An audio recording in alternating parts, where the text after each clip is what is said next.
Come on, man. There we go.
Agree with that.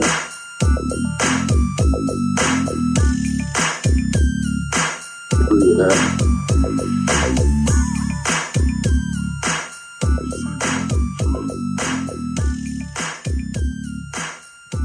Your ass is next.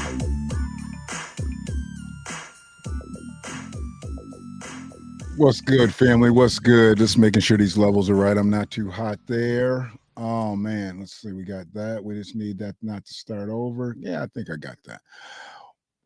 The Villager on Deck is on deck. I got here a little late, but I got here under the deadline, having a little technical difficulty. You know, life happens. Life happens. So we'll talk about that on another set. But we're here to talk about Tulsa tonight. Tulsa yesterday, Tulsa today, and what holds for Tulsa's future. I actually have been more interested in this because we've gotten to talking about this reparation space so much that I think that, you know, it all goes back to when things were actually good. You know, they talk about make America great again. You know, I want to talk about when America was great for Black Americans on this soil. And if you talk about that time, you talk about Black Wall Street, you talk about other pockets around United States of America where things were absolutely great. Tonight is special to me because I got a co-host with me today. A special guest, a brother that's actually rocked with me on some other platforms. And we're going to go on and come up on the stage just so you can see our mugs. My brother Freeway Dread is in the house. He actually rocked with me. Were we rocking on Hap Space? Was that where we met, Freeway? I think I got you muted. Hold on one second. Let me get you off mute. Can you hear me Okay. now? Yeah, I Okay. can hear you. Yeah. Did Yeah. we meet? You was dealing with the haps, and I ran across you on the information man channel. When he was That's right. interviewing you. Yeah. That's And right. ever since then, you was talking about the haps, the haps, the haps. So I tapped in every now and again. I wasn't really heavy over with haps, but I definitely locked into your channel, followed you on all platforms, the Twitter, Instagram, and the YouTubes. Like once I soon as I saw appreciate you, it, bro. I locked in right away. I appreciate it, man. I appreciate the support because I've always cherished your perspective. You came in always with a full-throated perspective, and it wasn't always just an opinionated thing. It was like some real rational feedback. And wherever we were at, if I was rocking with Prime or whomever I might have had on there with me, when you chimed in, because you were generally either rolling, or you were just finished up or getting ready to roll out. When you chimed in, you said your piece, and then you boned out, and we didn't see you no more for a quick minute. But then we get in Twitter Spaces, you'd get up in there, you spit your spit, and it was just always love. So I was like, when I talk about these types of things, I need somebody's perspective that's different than mine. I'm a very opinionated person. I'm a very, one-way individual in a lot of situations. So I need somebody else's perspective. And in talking about this Tulsa things, like I said, I've been up in my feelings about it really ever since, Biden went there and they had the anniversary, the 100-year anniversary and whatnot, and did nothing for the survivors and for the other people, that were directly and indirectly affected, for the Tulsa massacre. So I was like, when I talk about this thing, I really want to dig deeper into where things really are for the people today, where they were, and then, where we going to go, because it's not getting any better for the descendants, of the massacre, for the descendants of enslaved people in Tulsa. It's actually getting worse, and we're gonna shed light on that. But I definitely want to go in chronological order. Sister Fate, how you doing tonight? Appreciate you chiming in. We're doing a late nighter tonight, and Sister Faith, she's definitely a loyal listener and chimes in on the chat, when need be. So, in talking about the truth of Tulsa, we've definitely got to go all the way back to the beginning. We got to go back to where the mayhem really started, and people really don't understand exactly how fruitful Tulsa was, Freeway. I mean, I learned some stuff just in the last few days about Tulsa, but people don't really understand. It was more than Black Wall Street. It was really like DC Wall Street. It was like everything. It was Yeah. Hollywood. It was everything. Yeah. It was pretty nice. It kind of went under the radar. Through mainstream, of course we hear about Tulsa, we hear about Greenwood District, we hear about it, but this is one of those things where you really have to go and comb through pages, comb through articles, comb through books, just to get the gist of what was really going on and how it came into being. Mm-hmm. Of course, some people, like speaking to the audience, some people do know, but everybody don't know. Some people come in, we all come in at different times. So I don't want to never talk as if I know it all or other people don't know it. No, you do know it, but it's one of those things that you definitely got to just dig in, Right. find out what you can find out, dig in. Right. And the crazy thing about, the way it happened, it was simply just because it was out of pure hate. We know the story. They said that a young brother named Dick Rowland, had attacked a white girl in an elevator. She was the elevator operator, I guess. I done heard a multitude of stories over the years from Dick fell into her, like he tripped, and she might have like screamed out because, it was just kind of shocked her, all the way up to that they might have even been romantically linked. I've heard so many different stories, and I don't know what the true story is. And at this point, it doesn't even matter because the damage has obviously been done and it was never truly repaired. Even though Black Wall Street was rebuilt, it was not really rebuilt for us, because by the time it was rebuilt, we had lost our way and we started actually engaging in other businesses around Greenwood, Tulsa area. We didn't stay within our people. They basically had started integration, and so there was no need for a black movie theater anymore, just having to go to black doctors and black lawyers and the black post office and all that stuff. They were allowing us in other parts of the city and in the area. So Black Wall Street never really was what it was once it was rebuilt. But, I did get some audio, and I really want a lot of our conversation at the start to really kind of go off of what the audio is, because this brother's actually a pastor and a descendant of people that were affected in Tulsa. And I ripped this audio, and his name is our brother Robert Turner. And this is one of the first things that I actually heard him say. And it tripped me out because I had literally no idea about this. So I'm going to run this real quick. I think this one is 25 seconds long. Give me one quick sec. No problem. Out their house, have them march with their hands up to go to concentration camps. And if they didn't go fast enough, they would shoot at them. Sometimes they still went fast, they would still shoot. There was one story about a sister who stomach was cut open because she was pregnant. They cut her stomach open, took the baby out of her stomach, and threw the baby to the ground, smashed baby's head in. I mean, what's your thought on it? Because I know where I'm gonna go with it. What's your thought on that? You can't forgive that. No, you can't forgive that. You can't forgive that. And something should have been done about it if it wasn't anything done about it. And this, I want to hear from you, because what I'm going to say is you can't forgive it. You can't forgive it. And this now is, all right, what we're going to do about it. Right. And that's the thing. So I know the news cycles, everything's Israel and Palestine right now. And I did a stream, and my perspective was to come across as innocent lives being lost shouldn't happen. And I've got to go not only to that setting, but I'm going deeper. Not only was an innocent life lost, but an innocent life within a life. They cut a woman open and snatched her baby out and then smashed the baby into the ground. So we're talking about senseless violence on top of senseless violence. And I'm not sure exactly why this one particular person was picked out of the crowd to have this happen to, or they just noticed that she was impregnated and they thought that they would do such a hateful deed.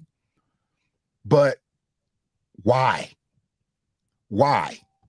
I mean, why was this even a thought? We know a street code, you don't mess with women, you don't mess with kids. Mm-hmm. But they didn't have that code back then. And I get it. But how could this even be ignored? Because what we know now, not one person was ever brought to trial or convicted for anything that happened in Tulsa. Not one. So This was double murder, broad daylight, and nobody was ever tried or convicted. It's unforgivable, as you said.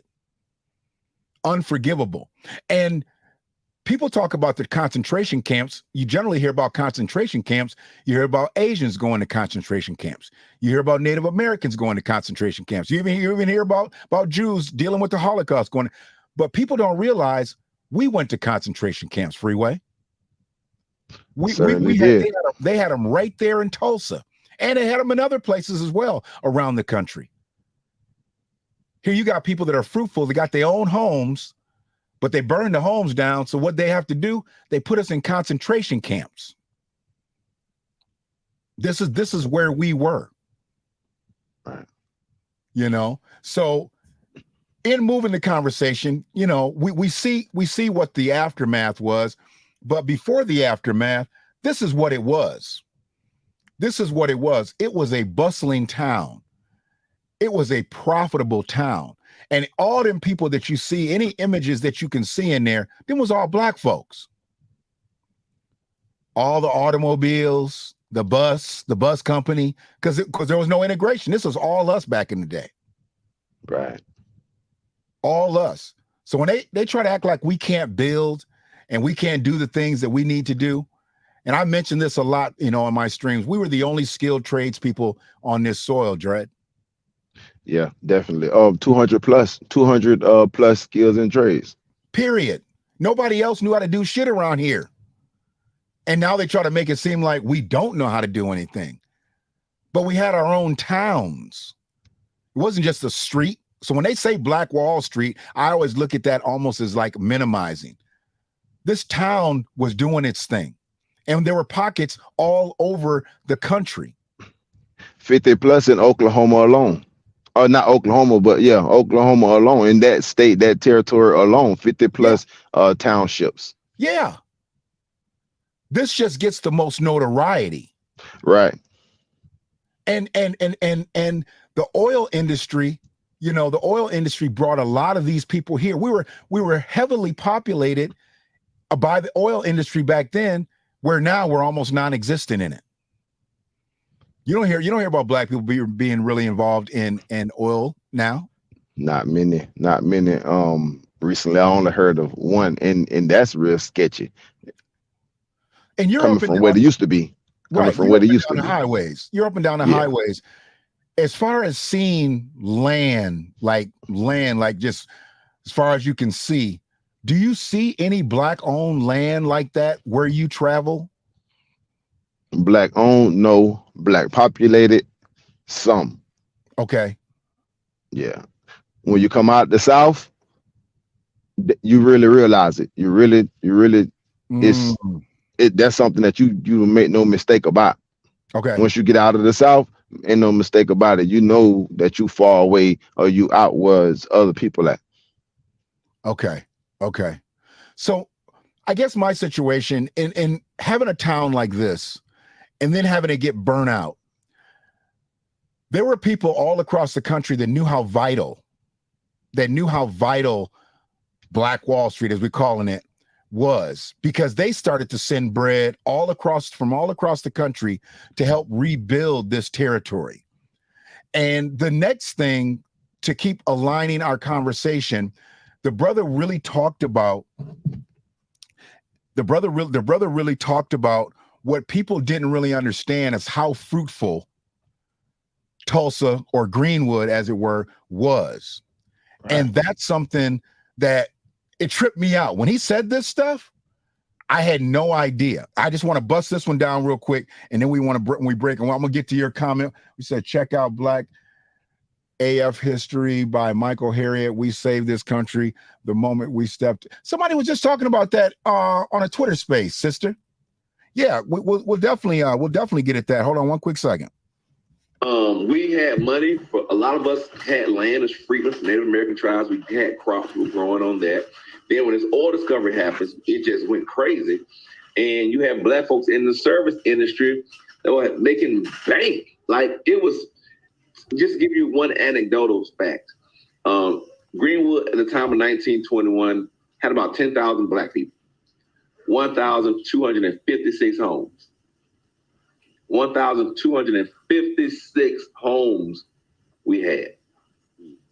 All of them were destroyed, right? Well, some of them weren't. We had 1,256 homes were burned to the ground. Some of the homes, they were just so big, the white folk thought the white people owned them, so they didn't burn those down, right? But out of 10,000 people, brother, we had in 1921 folk who had their own cars. And 6 people out of the 10,000 had their own airplanes. That bugged me out when I heard that. I've heard of that too. And that started from a taxi line. That started from a taxi line to a bus line to like a charter plane. Wow. So they had manifested before, obviously 1921, but they started out as taxis, went into buses, and then got to airplanes. Yeah. So if we had airplanes, we obviously had pilots. Yeah. We obviously had crews. Yeah. These people were making it the same way people are making it on today's level. Right. 6 We airplanes. were very, yeah, we were industrious people. Like what came to mind when I was listening to it, it's an older family member of mine. She's an elder now, wheelchair and all. She had told me one time, black folk, we used to always have our own money. That's what she said to me. We used to always have our own money, meaning, well, this is how I took it, is that, of course we worked for other people that, we had entrepreneurs and we had people who worked, regular everyday people. But one thing, we always made sure that we always had our own money. So whether that means we saving, we budgeting, we investing, I'm talking about not stock in each other, investing in each other. Like we always had our own money. So basically we always had our own money. We always had our own support. So we always had our own rock or foundation. That's what I got from it when I was told that. But that's what came to mind when I just heard that clip. And to build off of that, just looking at these buildings, and I know that this stretches around a whole division. There's actually a virtual tour. I could not find it, but somebody did like a virtual tour, digital rendering of what the city used to look like, and I could not find it before tonight. But a lot of those top of those buildings were rooming houses and apartments. And they said homelessness was non-existent. You didn't allow nobody, you didn't allow one of your brothers or sister to be on the street. Everybody had a place to stay. And they put people to work to make sure they could pay their way. So when you talk about being fruitful, when you talk about having your own dollar, that's how, and I understand, and I've understood for years what Dr. Anderson means about circulating the dollar in the Black community. The dollar never had to leave that community to go anywhere. It actually couldn't. Nobody would do business with us. So we preserved ourselves by doing business with ourselves. Now, things are way too expansive at this point to continue to think that way. But in certain scales, if it's a predominantly Black town, we should be able to stir money around in our community better than we do, but we just don't own enough. Renting and leasing is not the same as owning. It's just not. So in listening to what the brother said, understanding having your own airplane. So that means, these planes had to be somewhere. I mean, we had our own land to have our own airport. We had to have our own airport. They weren't letting us park our planes at their airport. Hell, our planes would have got torched. Yeah, so you got to have your own hangar somewhere. You got to have your own hangar somewhere, So it was just a situation that we had multi-level situations going on. We had banks. We had post offices. We had doctors' offices, attorneys' offices, and things like that. And dentists. We took care of ourselves. And everything that happened to this area was driven off of hate and to displace us, so we'd have to come back and do business with them. So when we stopped having to do business with them, their money started leaking. So they wanted to do everything that they could to push us back to do business with them. And that was really the crazy thing. I mean, even with dealing with going back to the time of emancipation, we're set free, but we're set free to nothing. We didn't have nothing. And now we done built up. This is basically almost 60 years later. We built all this up only to have it all torn down because of a lie. Right. On the micro, on the macro level is like this. We just need you on one leg. We don't need you on two legs. All we gotta do is get that one leg from up underneath you. And this just one of the ways I approach it and one of the ways I view it. We don't need you with two legs, Black man. We just need you with one leg. That's all. You can have one leg to yourself, but that other leg I need. Yeah. It was a strange thing for me. And once again, we're talking about Tulsa. We're talking about Tulsa of yesterday, today, and the future. And my special guest, my co-host tonight is Freeway Dread. Met this brother in the social circles, Twitter Spaces, Hap Space, YouTube, Facebook, Instagram.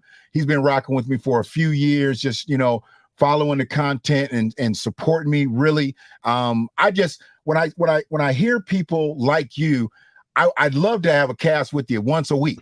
Hell, I'd love to bring you on just for your wisdom. Man, I'm down.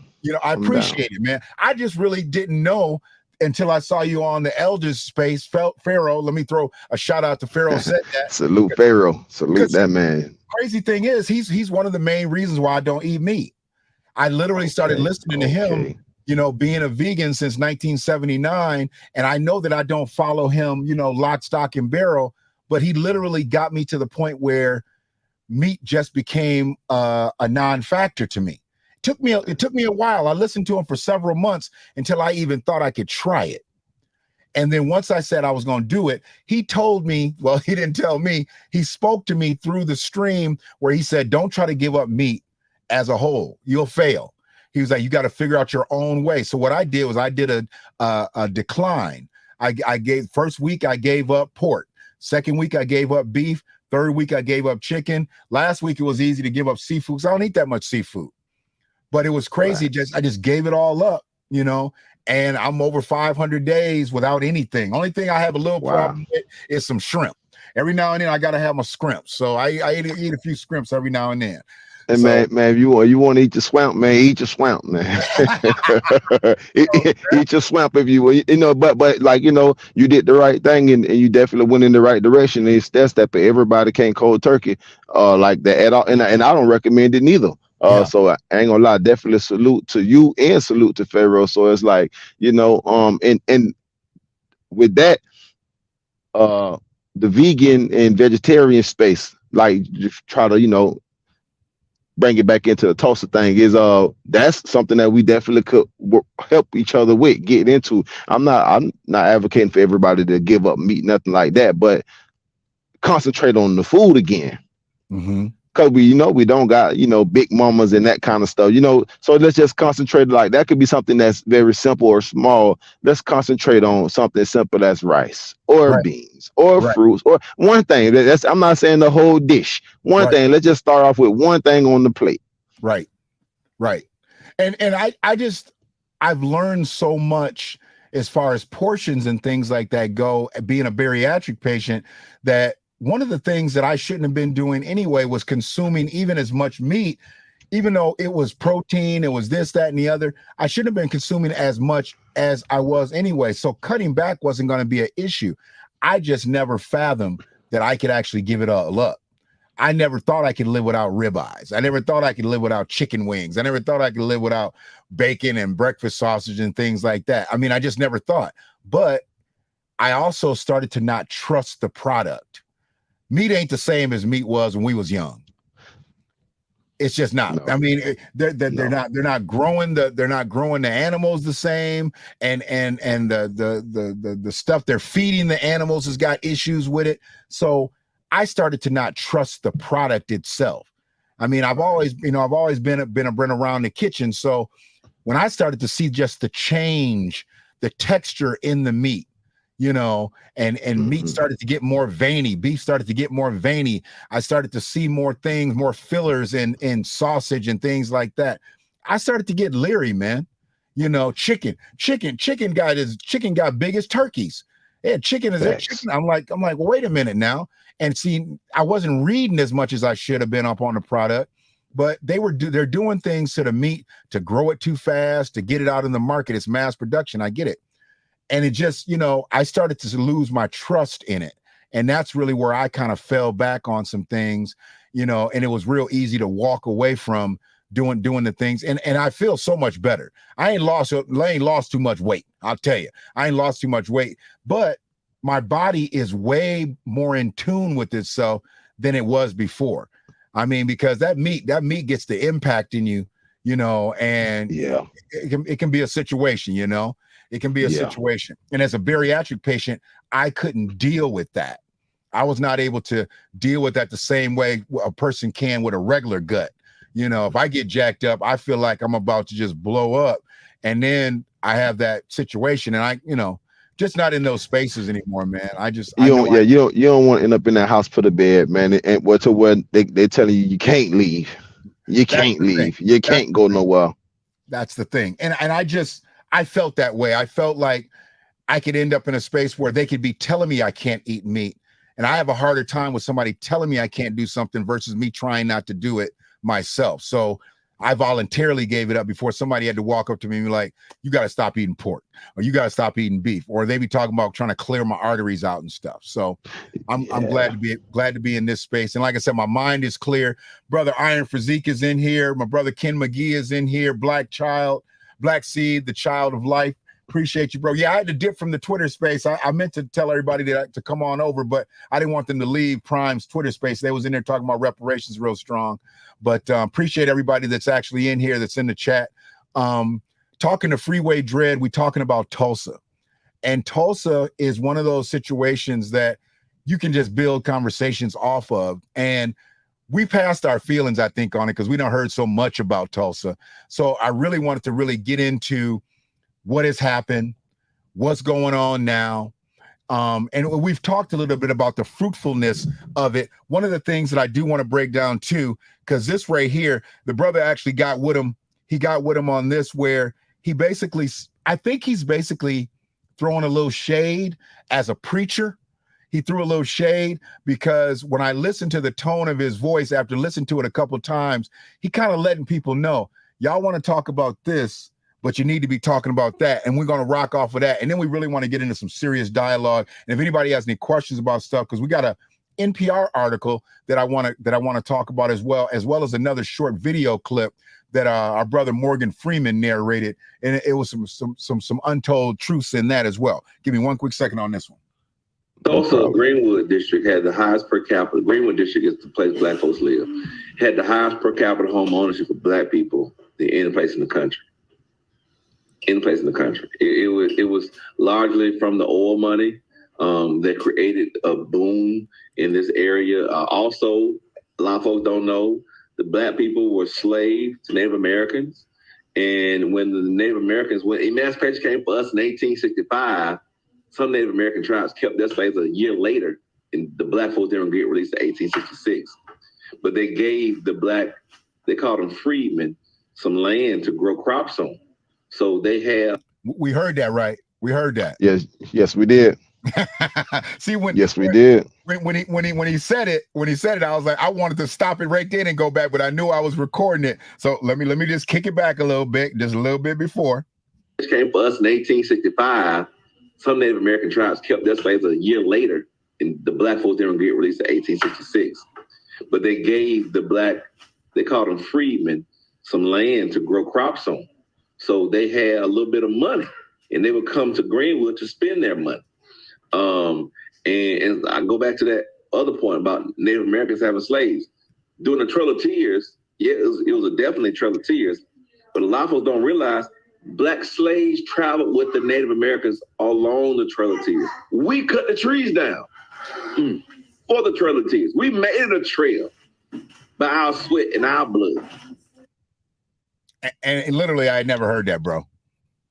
I literally never heard that, because when you hear about the Trail of Tears, it's generally gleaning to the plight of the Native American. They're not talking about us, but he broke it down and said, because we were enslaved by those Native American tribes, we was doing their work too. Just like we was doing the Caucasus folks' work, we was doing their work too. And who created that trail for them to cry on? Us. Yeah. It was crazy, man. And I never knew a lot of this stuff.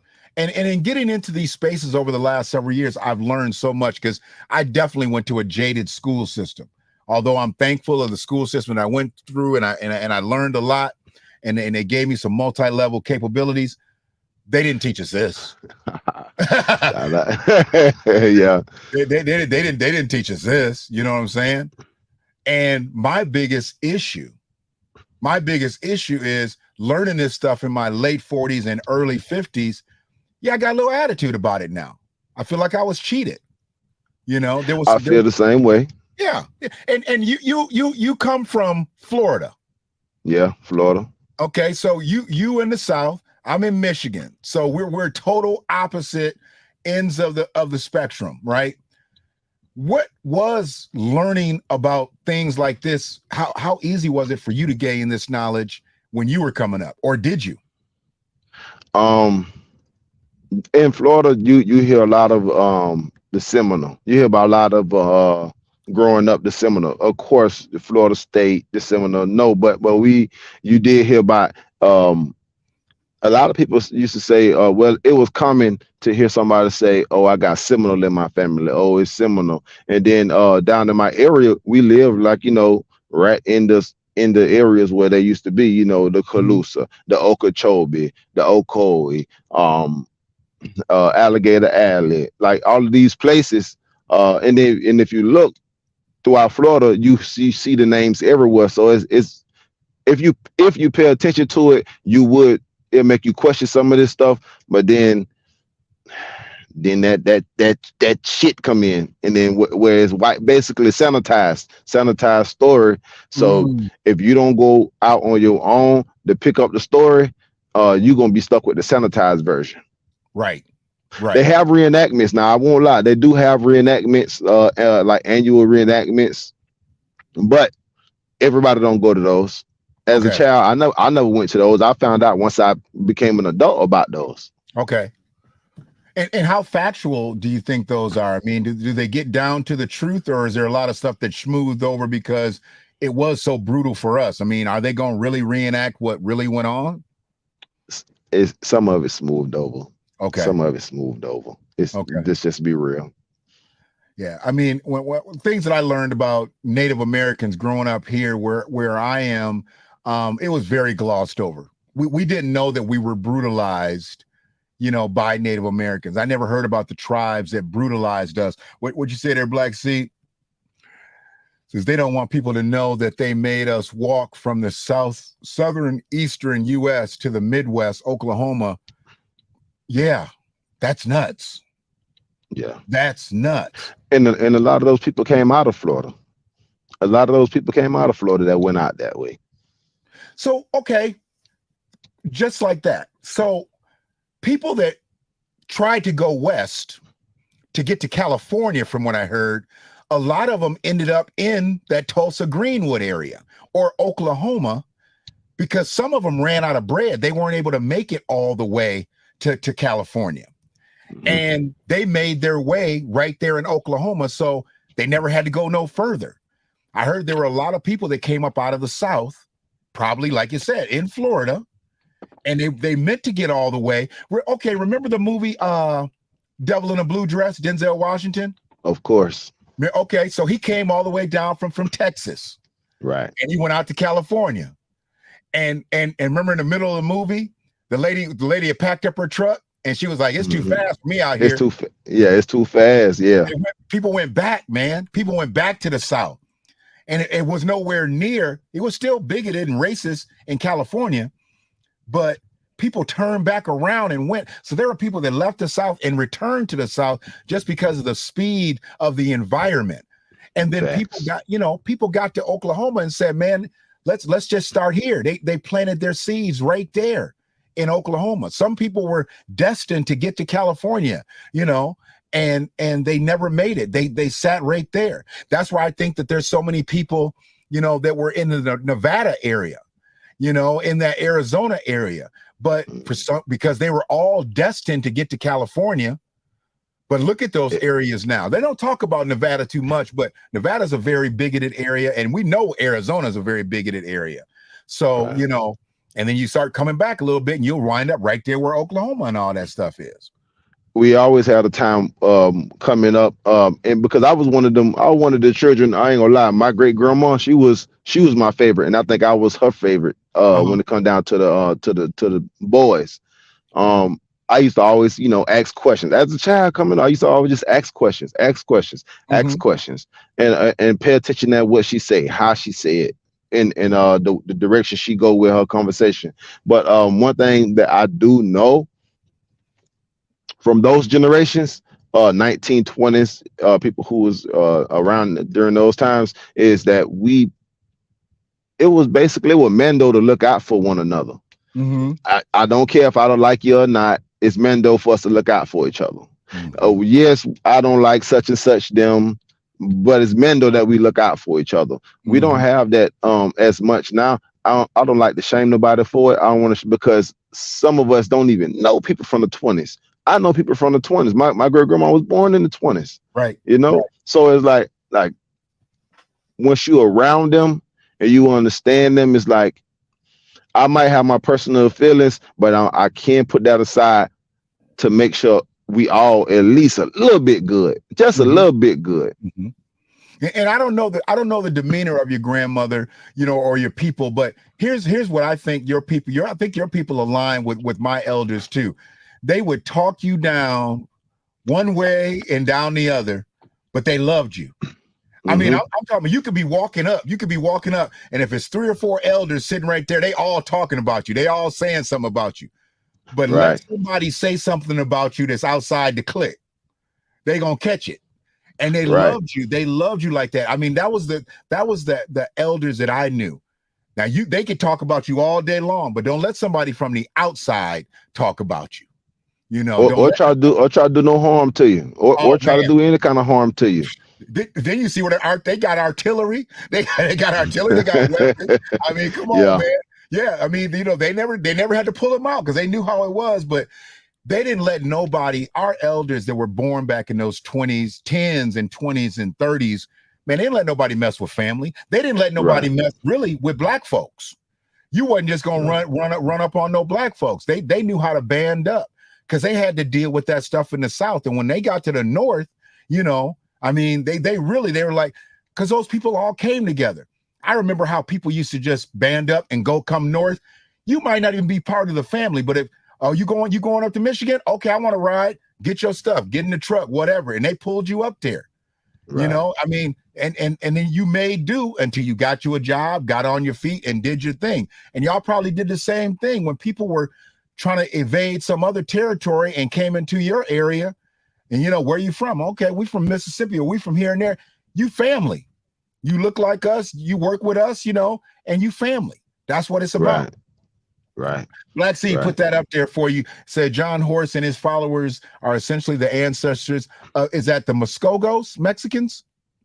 Is that Muskogos? Mexican and the Black Mexicans who descended Black Seminoles left Oklahoma. And that's kind of what I was speaking to when I say my great grandma. She was born in the 20s. She was born in North Florida. Like I got a lot of generations in Florida. Like my great grandma, and I'm talking about my mama's side. Cause that's who raised me. My mama's side, my great grandma, and her father, he was World War I. He was born in the 1800s. His parents were slaves. He died at like 114. I seen him scary. I was scared. Like he telling my great grandma to shut up, but that's his daughter. Like I'm older now, and I'm thinking about it, but it's like, wow, like he was born in the 1800s. I'm a little boy. I remember I'm like a child. And I remember, like when I say child, I'm talking about like 4, 5, 6. But I remember hearing him tell my great grandma to shut up, and you don't know what you're talking about. But it's like he talking real rough and harsh. But like that's what we were talking about earlier. It's love. Yeah, it's love. It's not. And then just to speak to the comment, yeah, man, it was a lot of Black people that was in North Florida that went out that direction to like the Oklahomas and stuff, and like a lot of mixtures that was in North Florida and all the third coast, the coastal area, the Gulf Coast area that went out that way on the Trail of Tears. He's right. It's a lot of people that's like that. So you said it was Mondo and not Mondo presently. So for the ignorant folks in the stream like myself, what is Mondo? What is Mondo? Basically like automatic. Like automatic. Okay. Yeah. So basically if y'all are all clicked up in the neighborhood, it's Mondo. It's like, I mean, y'all won. Y'all won. Yeah. It's like extended family. It's extended family.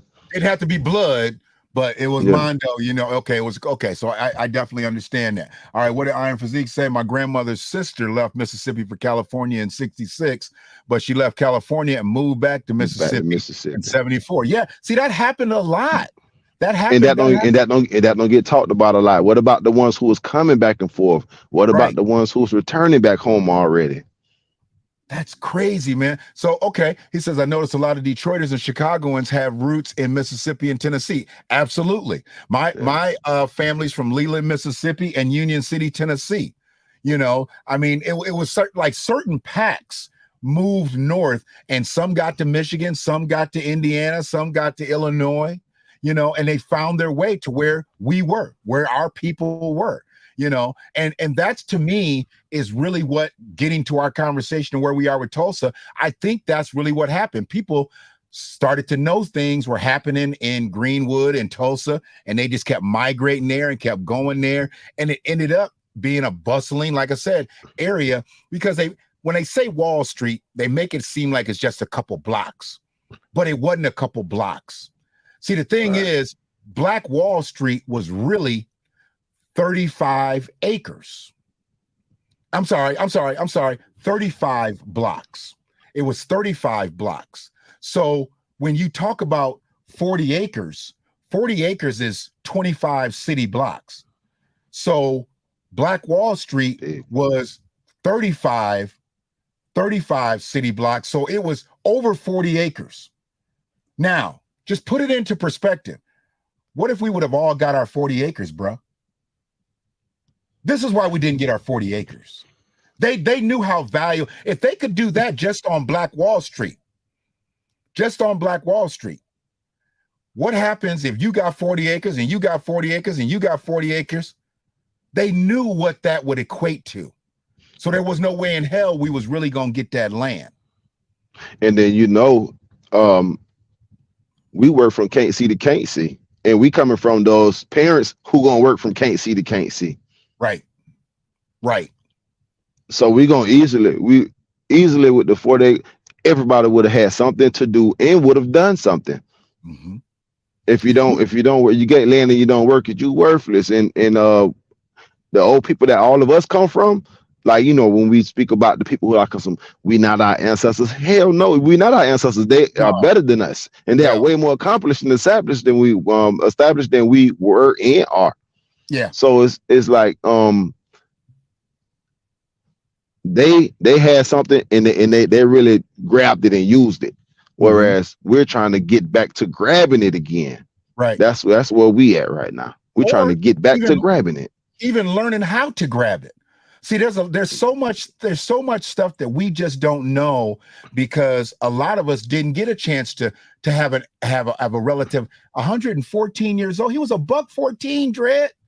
You know what he saw? He saw the evolution of a planet. To be 114 years, my grandmother, my paternal grandmother almost made it to 100. Her mother almost made it to 100. These people lived ridiculous lives, and they've seen so much change in the world. We're not seeing that type of change no more. They done dropped us down to about 63, 64 years. Right. We're not even getting to where, you know, and then that really kind of takes me to the elder, you know, what spurred me to bring this into this space here. This brother here, he just passed, Hughes Van Ellis. He been fighting for something in Tulsa for years. He died at 102. And I sent you the article, and I know you read the article. I read it. The other two survivors are 108 and 109, bruh. Here you had a relative of 114. People don't live lives like that no more. They don't live lives, and what they had, we'll never be able to grasp. The skills that they acquired for over a century of just being on this planet, we'll never get. There ain't no books that could give us that. You know what I'm saying? Ain't gonna be no AI that's gonna be able to give us that. They had skills that we'll never be able to fathom to acquire. And like you said, they work from ain't to ain't, man. They work from ain't. They believe sun up, sun down. That's just what it was. Yeah. And didn't cry about it. Nothing. Just work. Just work. Full steam ahead. Just work. And it worked. That's the thing about it. It worked. Whereas we're a little different. But I'm talking about, like, when I say we, I'm talking about us as the full collective. We are trying to get back to where we can at least look at them as examples and say, well, I need to get on his level. Right. I need to get on his level. I Mm-hmm. need to figure it out. What did he see? And a lot of them people they was living before cars was around, horse Right. and carriage. Right. Right. I mean, my grandmother, being down in Union City, Tennessee, she saw cars. She saw them, but they weren't driving around in vehicles. They No, didn't have no money. And she talked about picking cotton. That was her first job. Her first job was picking cotton. So when people think that picking cotton ended when emancipation came along, nah, that actually became a job, and they got right, paid pennies for doing it. But right, that cotton picking didn't stop. right. They couldn't make us pick it no more for free, so they gave us some pennies. You know, and there were other jobs, that had been jobs for the enslaved. They had to start paying us for, but they weren't giving us nearly what a fair wage was, and it kept us on the tit one way or the other. They Yeah. knew they would give us just enough to live. One, Just yeah, I just need you with one leg. I need the other one. So really, at the end of the day, I got three legs and you got one leg. I just right, need one of your legs, man. Black man, that's right. all I need is one of your legs. One of your legs. I mean, we've seen those images, where the family, they all got a satchel, the mama, the daddy, Yeah, and the kids. yeah, Our kids didn't go off to school. Our kids was right there picking cotton. And that's why when you see so many elders now, how their hands are jacked up, because they picked cotton, yeah. Beans. beans, yeah, everything. They was literally in the field from day one. Yeah. So it's totally different for us to not even understand. It's so funny. I mean, and most of those elders, and pretty much they're all gone, I guess, at this point. Man, when Almost all. they used to touch my hands and be like, "Oh, you ain't never did no work."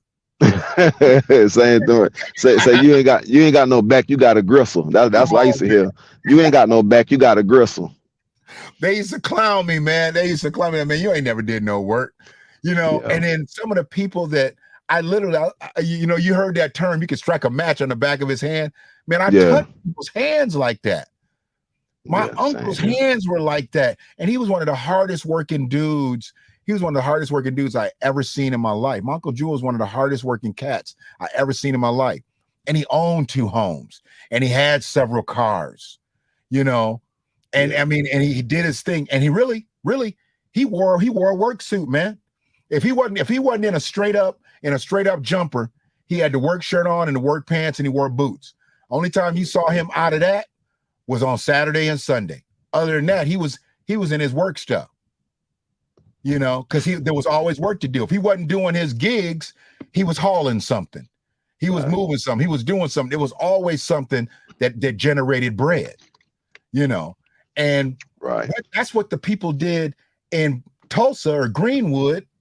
That's what they did, and they just kept doing it and kept doing it. And like you said, they started with taxis, they built it up to buses, then they got the airplanes, and they did that with their businesses. Most of their businesses probably started in their houses, Dread.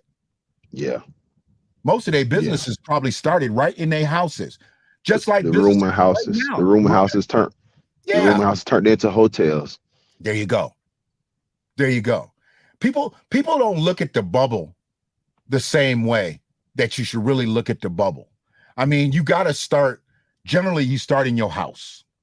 You start in your house because you already paying to live there, so you ain't really got to pay to work there, and you start doing your thing there. And when you generate enough revenue to where you can get out and get your own space, then you must be doing something. And then when you do something, then you got to be able to just keep that movement. But see, we try to get out too fast, and we end up backspacing it, and sometimes we end up back at home, or even worse. But these people had bubbled, as the brother said in the audio link. People didn't realize that those houses were black folks' homes. That's why they didn't burn them down, because they were so big. They thought these homes were owned by white folks. These homes were owned by millionaires. So there was a part of the audio, and I don't know if he said it in there. There were more black millionaires in Greenwood than there were all around the country combined. I had never Yeah, heard that. There were more black millionaires. When we say black, descendants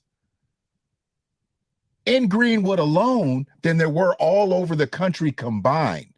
So when you saw somebody rich in California, okay. When you saw somebody rich in Detroit or Chicago or any other place, okay. No, there were more Black millionaires in Greenwood than there were all over the country combined. That was crazy to me to hear that. I never knew that. I never Um, knew that. I've heard it, but when every time you hear it again, it's an extra joke. It's an extra joke. You be like, it really make you think about it. It's like, and they decided to do commerce here. Mm-hmm. They decided to stay here. And it just kept growing and it kept growing and it kept. That's something basically to look up to, and not even to look up to. You actually want to try to live that. I'm speaking to the audience. All of us, we Mm-hmm. all need to, kind of try to live that. And I do also remember in the clip, hearing about the black freedmen. So you have Indian freedmen. Well, I don't mean to say Indian freedmen, but the Choctaw, Chickasaw, Creek, Seminole. You're dealing with them freedmen, and then you're dealing with the American freedmen. It's like that's an example of Tulsa. That's an example of all of the freedmen getting together. Right. Right. That's an example right there of all of the freedmen getting together and really minding their business and growing it and just really just living. Let's just put it like that. Just Mm-hmm. living. Mm-hmm. Why do you think? Because we've been in these spaces and we've never really just had this dialogue. Why do you think it's so difficult for us to figure this thing out right now? People are still fighting over names, Dredd. Yeah. They still fighting over names. Why is it so difficult for us to get on, as it were, the word code, get on code with one another for restorative justice? Why is that so difficult right now? Because it had to be difficult for people back then in Greenwood. They didn't get on code and stay within the Greenwood district. They started going across town to go to the movies and the doctors and all that stuff. Why is it so difficult for us to stay? Other people stay with their people.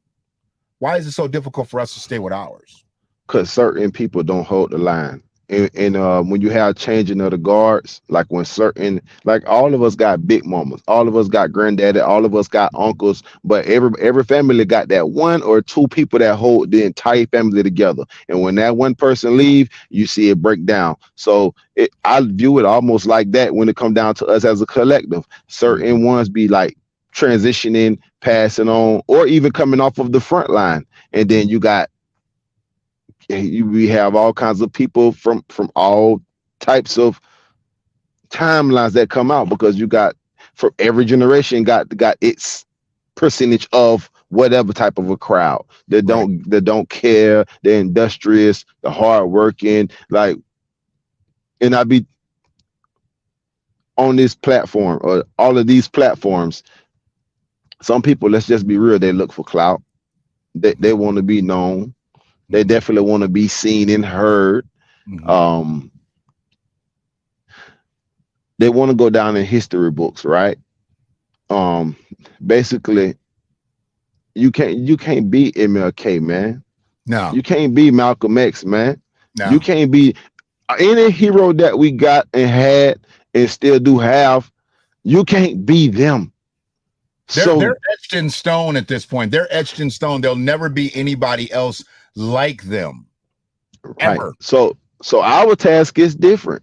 We need a lot of local icons again. We don't have the local icons like we once had. And when I say like we once had, I'm speaking on the ones that's etched in stone. What about the unsongs? Because I'm a champion of the unsongs. I like to hear about the ones from that's why I like the work that you're doing. But I like to hear about the ones who beating the drum in their hometown, beating the drum in their home county or their home state or their their region of their state. Like we need more of them type of people to actually who needs the attention rather than because people get on these spaces sometimes, man, and they don't show their face and they go to talking crazy. And it's like that's counterproductive. Let's just be real. It might be a laugh, an aha moment, but it's counterproductive. And then let's look at the example of Tulsa. Freedmen. You could put every name in front of it. Freedmen, all of them freedmen, and you seen that it actually did go up, but then it did go down. So we need people who are for real to be on the front line. That's what I think that's what's needed. I just spoke on why it kind of broke down because a lot of us want to be. MLK wasn't no damn entertainer, man. Malcolm No. X wasn't no entertainer. No. We can say Mega Ever. I can name so many. So let's not name all of them. But these people were not entertainers. Right. They really gave their life. And then personally with me, this is the way I approach it. And I hope the audience, I hope y'all kind of approach it the same way. It's like this. What they gonna say about you 100 years from now? Right. In your local area where you live, that what they gonna say about you, and then more importantly, what your children gonna say about you, your great grandchildren, what they gonna say about you, your nieces and your nephews, 50 years from now, 100 years from now. You know how people say, "Oh, I swear on a stack of Bibles." Well, I tell you what, go in your house and stack up all the goddamn obituaries, Right. and then put your goddamn work next to it, and let's see who you really are. Exactly.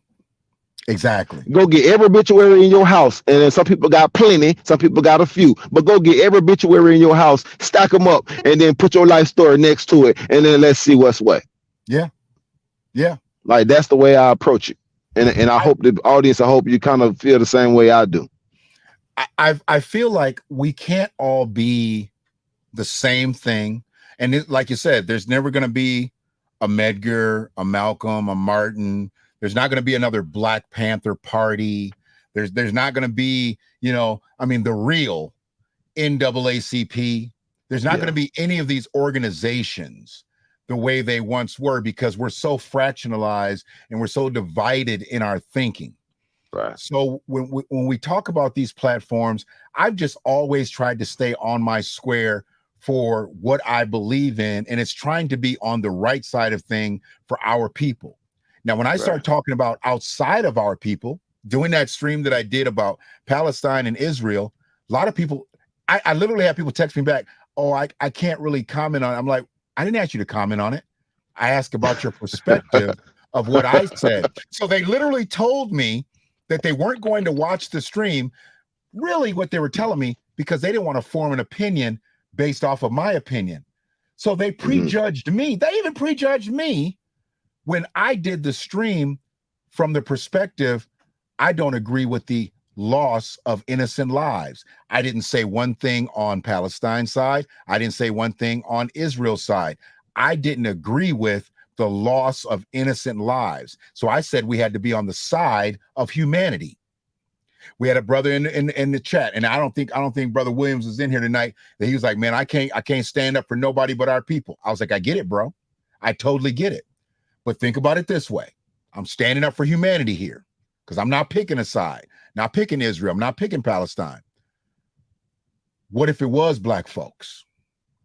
We want people to empathize for us in our plight, and that'd be from a humanity side. I'm not saying come fight my fight. I'm saying look at it from a humanity side. Couple comments back and forth. He said, "You know what? I'm gonna fall back and let you build," because he understood. I wouldn't say form an opinion who's right, who's wrong, because the only people I think is wrong is them terrorist motherfuckers is running through there doing their thing. But I think innocent lives on both sides being lost is flat out wrong. So I feel for both sides that have innocent lives. We got women and children being snatched up out their houses, young girls. They specifically were picking out young girls and taking them somewhere and doing God knows what with them, and they finding them dead. That's terrorism. That ain't got nothing to do with these governments warring. That's all I was just about to say. They got nothing to do with nothing. I do have a human side, and I can side with humanity, and I can also have an opinion. So when you say that you on the side of humanity, I can agree with that, and I can side with that. The innocent people, it's children who didn't know that this was about to happen. They had no idea this type of stuff was about to happen. We definitely can speak on that. And then, there are other people on other platforms who do take sides, and I'm talking about mainstream media all the way down to black media. Mhm. That do have they opinions too. But if you're gonna stand on the side of humanity, this is the thing. Some people are on the side of humanity and then jump off.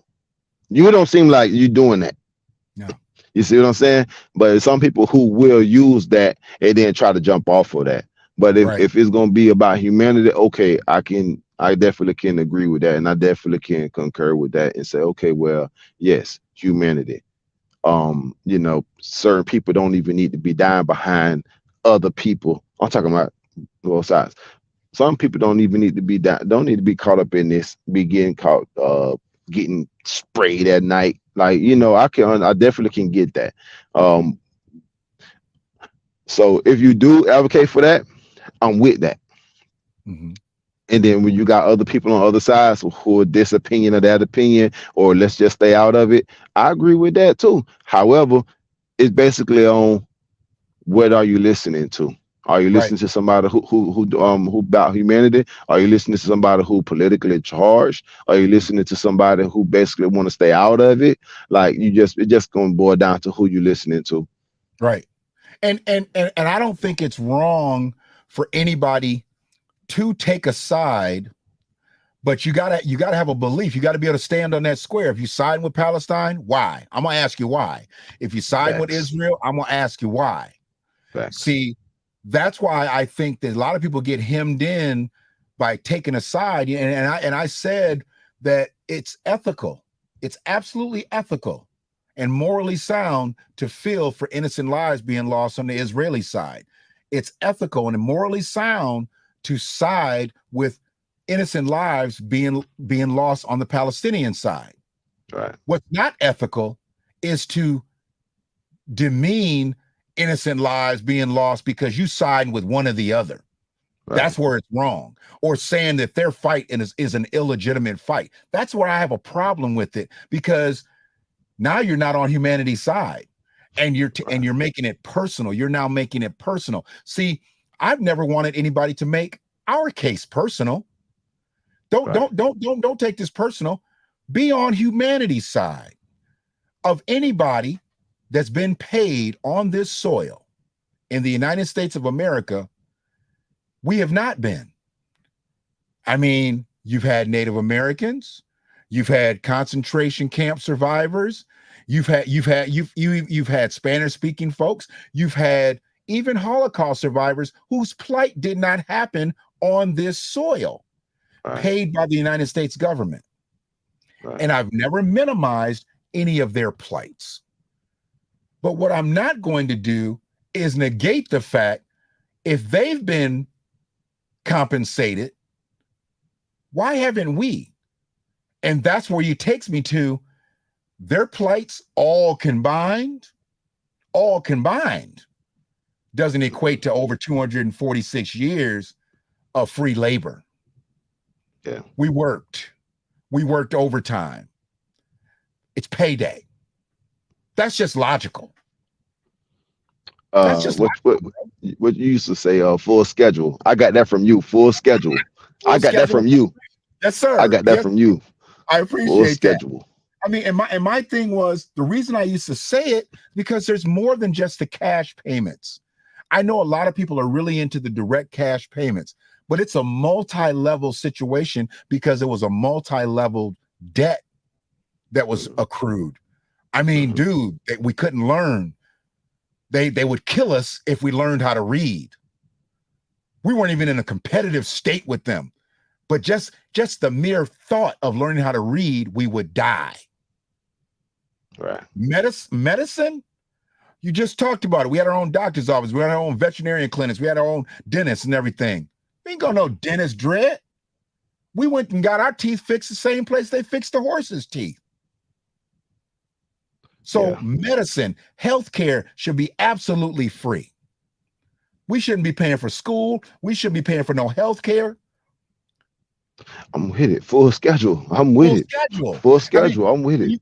when you talk about lending, ain't nobody been treated the way we've been treated, receiving any type of loans or anything.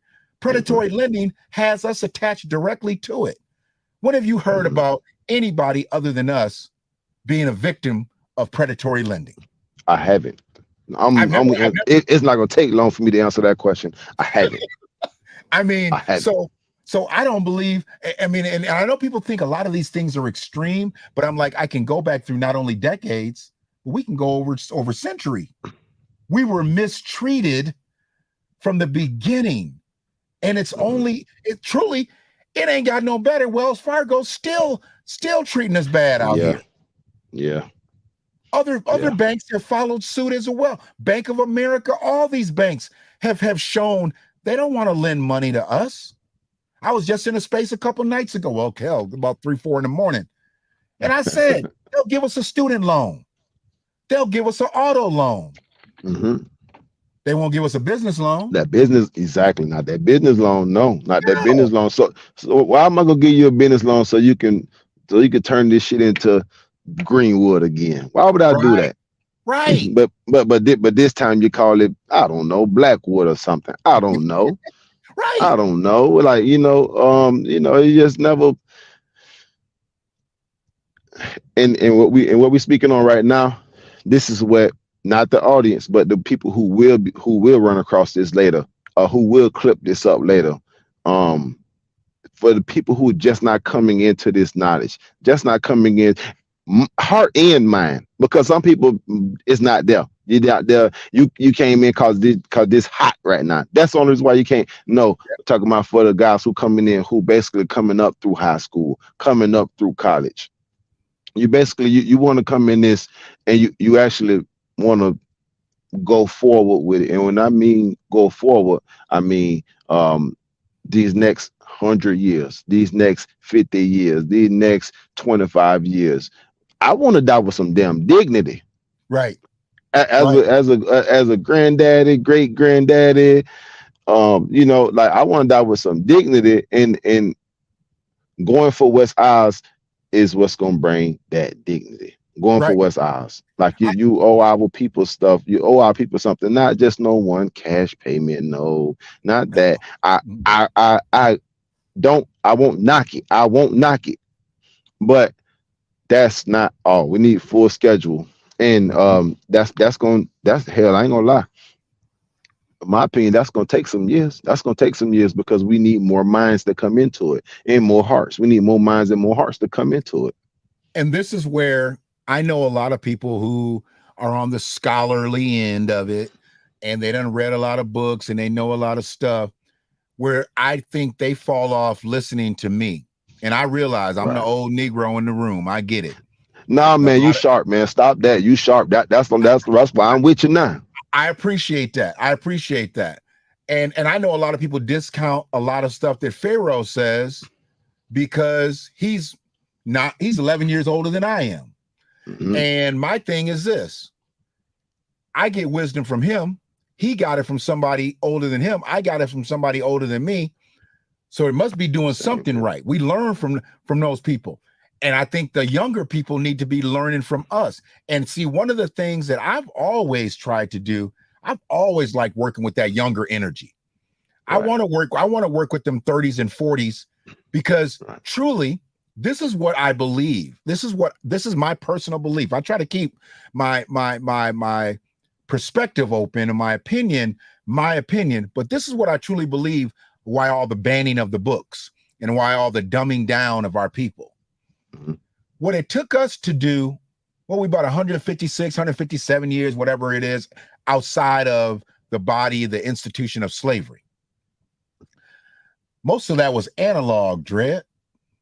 Yeah. Now we embarking on AI and chat GPT and all this stuff. You realize it's not going to take our youngins nearly as long to get this ism as it took us, as it took our people. They were living on an analog state. Now all this stuff is at the click. Hey man, everybody got one of these. Facts. We can Oogle and Google. We can Oogle and Google. We can get on. Look, Google is the #1 search engine. YouTube is the #2 search engine.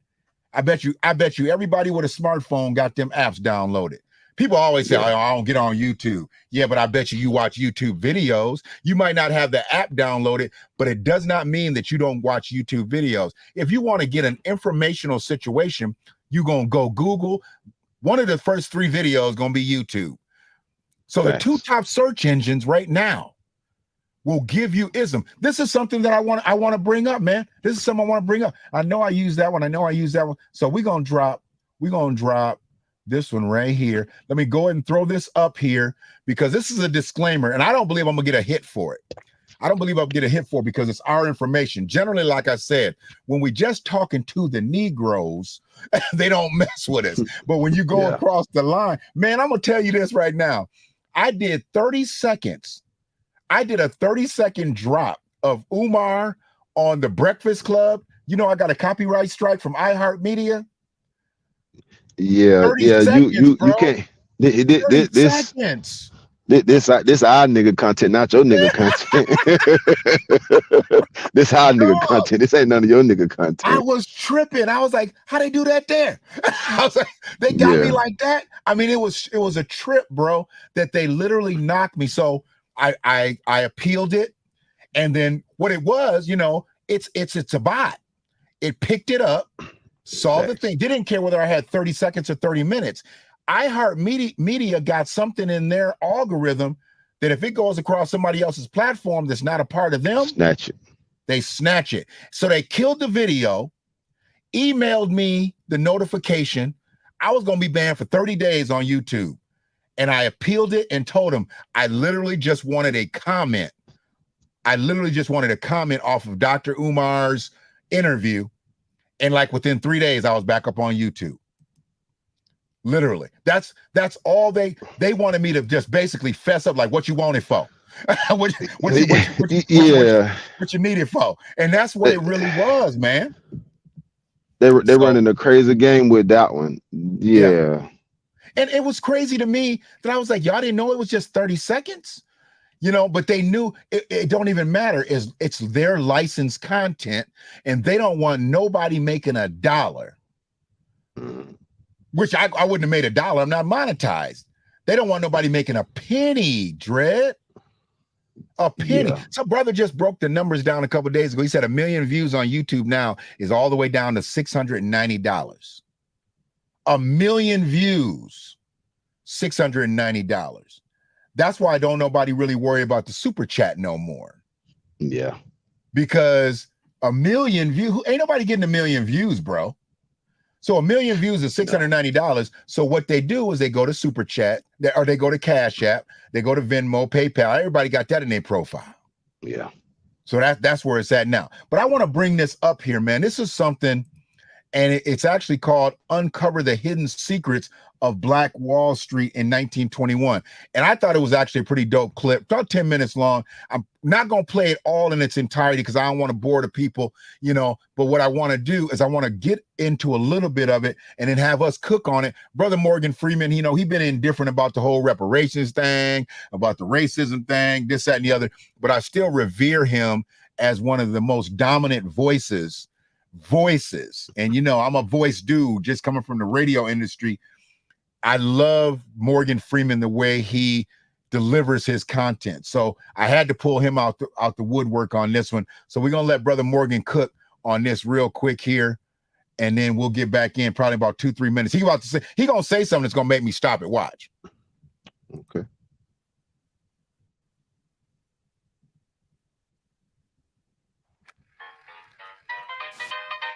Greenwood, Oklahoma, 1921.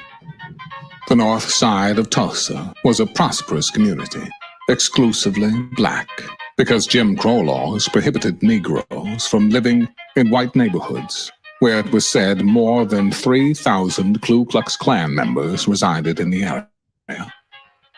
At that time, there were countless all-black communities, like Greenwood, scattered throughout the U.S., 60 in Oklahoma Territory alone. Greenwood, however, was the jewel of Negro America. Though white Tulsans called it Middle Africa, Booker T. Washington gave it the name we know it as today, Black Wall Street.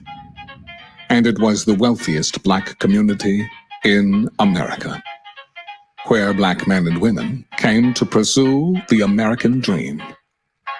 It boasted black-owned banks, pharmacies, grocery stores, movie theaters, restaurants, churches, newspaper publishing, law offices, a bus company, its own school district, where the average student wore a uniform with a suit and tie, a business college, a hospital with an entire black staff, and an internationally acclaimed surgeon.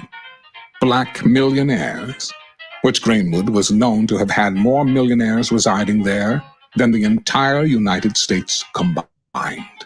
And of the only 2 airports in the state of Oklahoma, one of them was for the half-dozen private airplanes owned by its black oil tycoons. To top it off, the minimum wage and living standard of a resident of Black Wall Street far exceeded that of the average white citizen of Tulsa. But on May 30th... That's a good place to stop it. Yeah. That's a good place to stop it.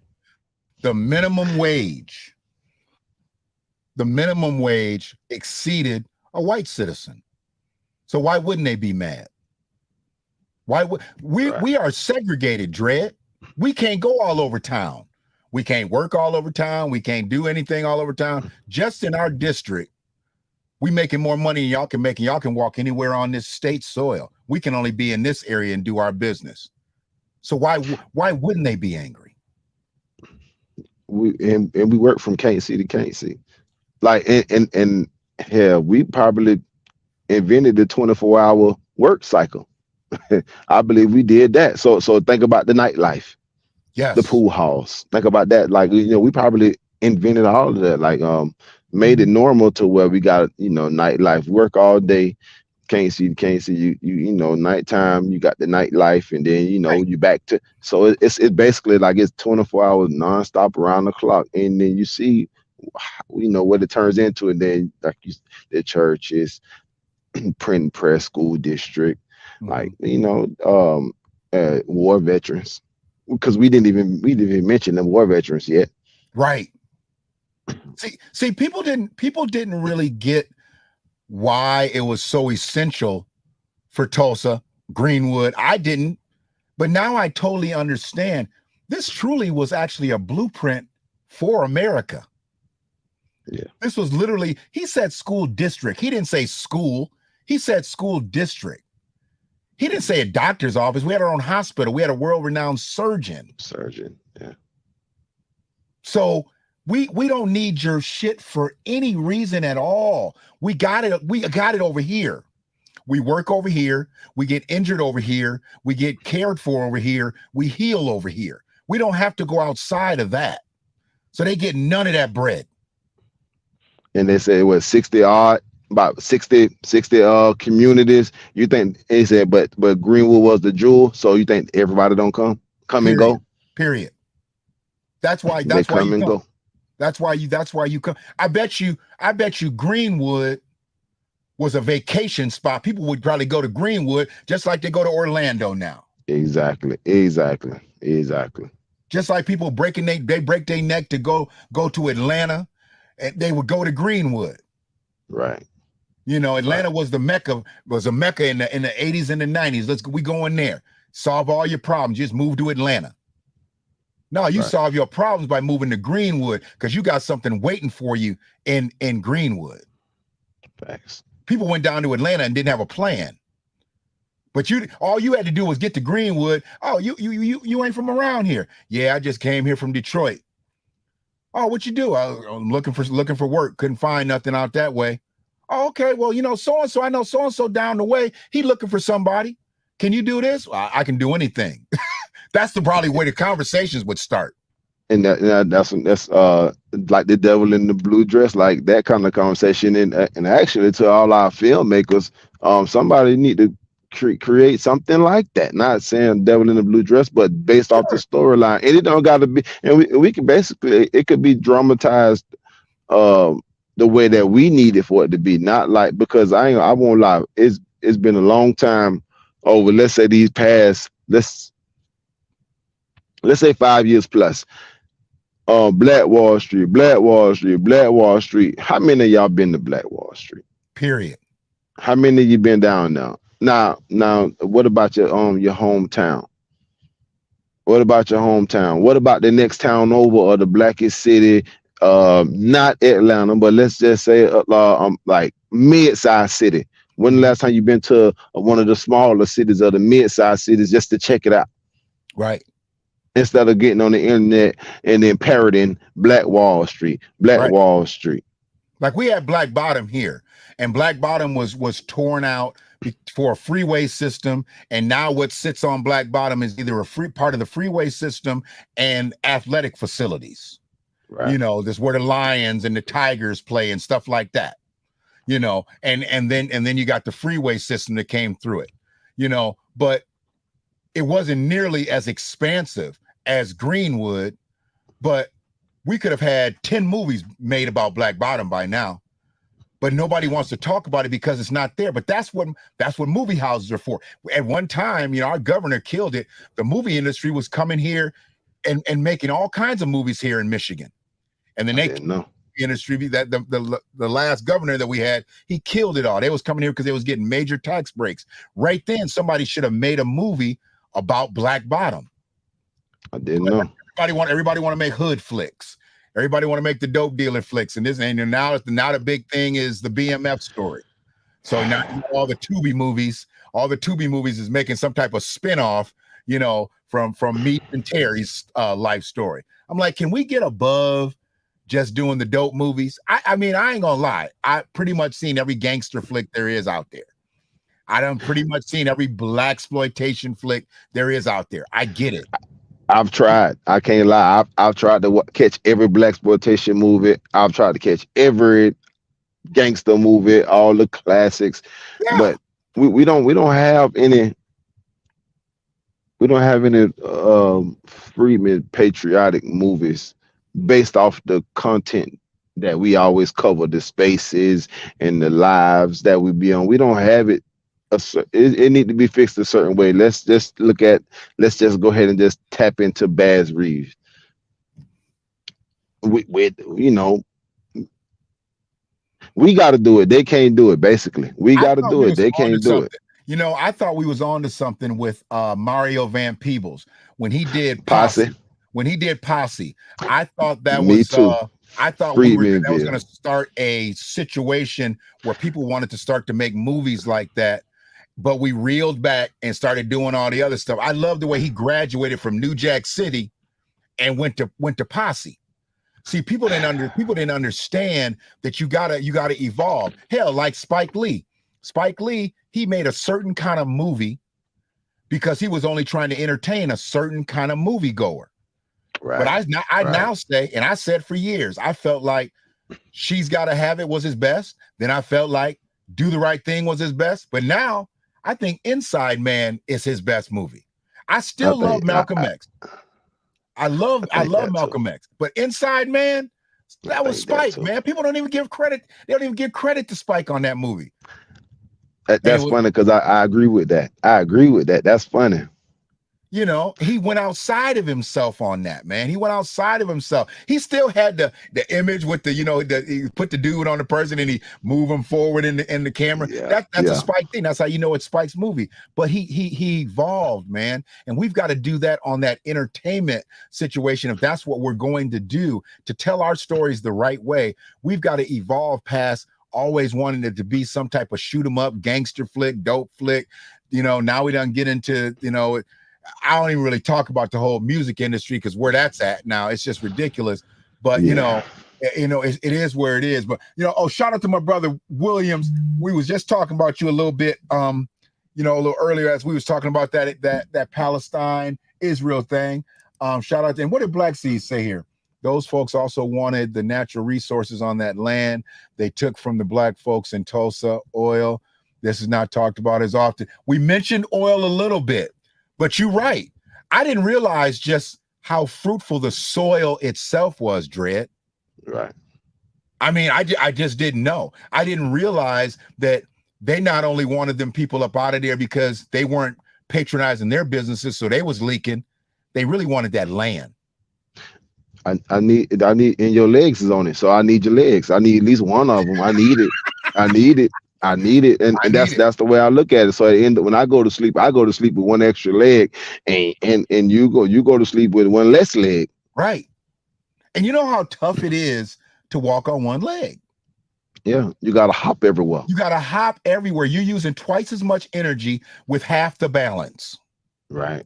Right. They know this. They know this. Let me let this cook for a couple more minutes. In 1921, all that changed. Dick Rowland, a shoeshine boy, entered the elevator in the Drexel building to use one of the only few colored bathrooms in downtown Tulsa.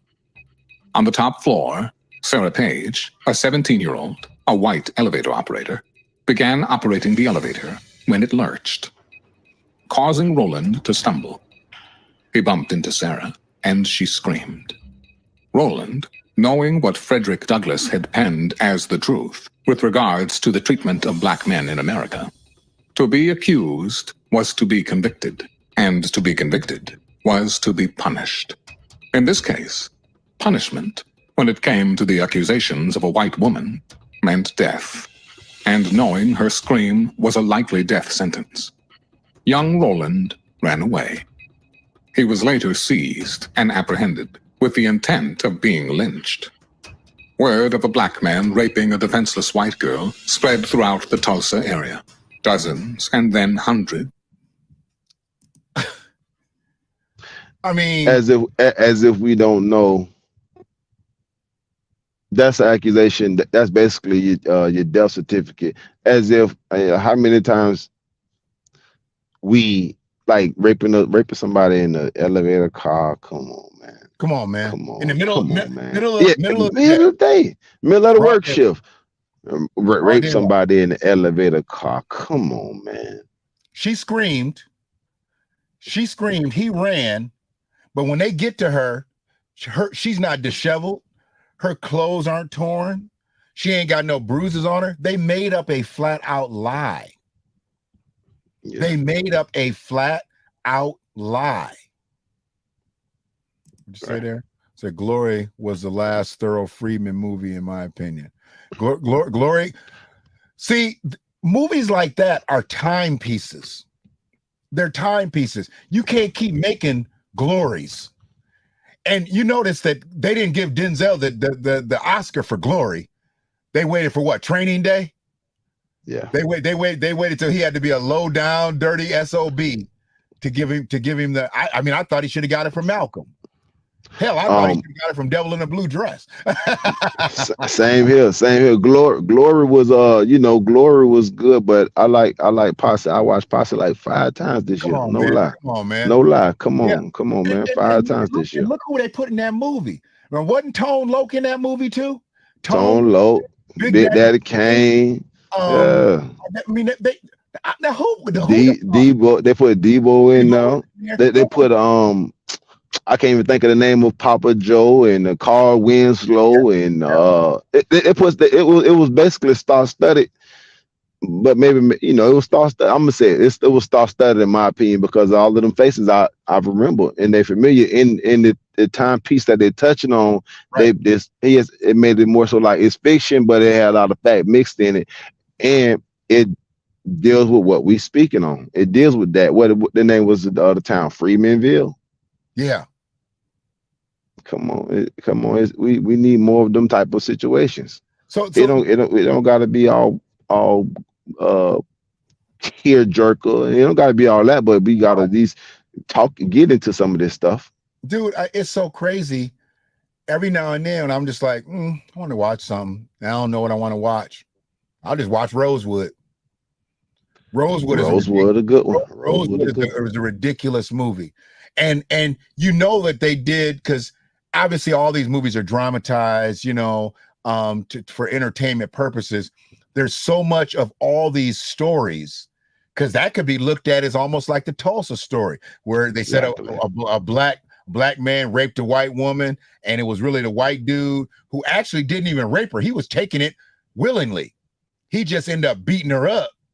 He just ended up beating her up and then ran off, But these stories all circulated the same thing. But that was the thing. There was no sense made that day when they found the girl. Like I said, her dress wasn't torn. Well, she was an elevator operator. She probably wasn't even wearing a dress. She's probably wearing a regular uniform. Mhm. She So he just gonna take it in the middle of the work day, in the middle of a building. What kind of building has elevators? Right. In them times, what kind of business has elevators in them days?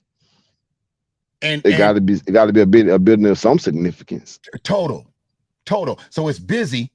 So it's a busy building, and he raped her on an elevator car that is getting used by the minute.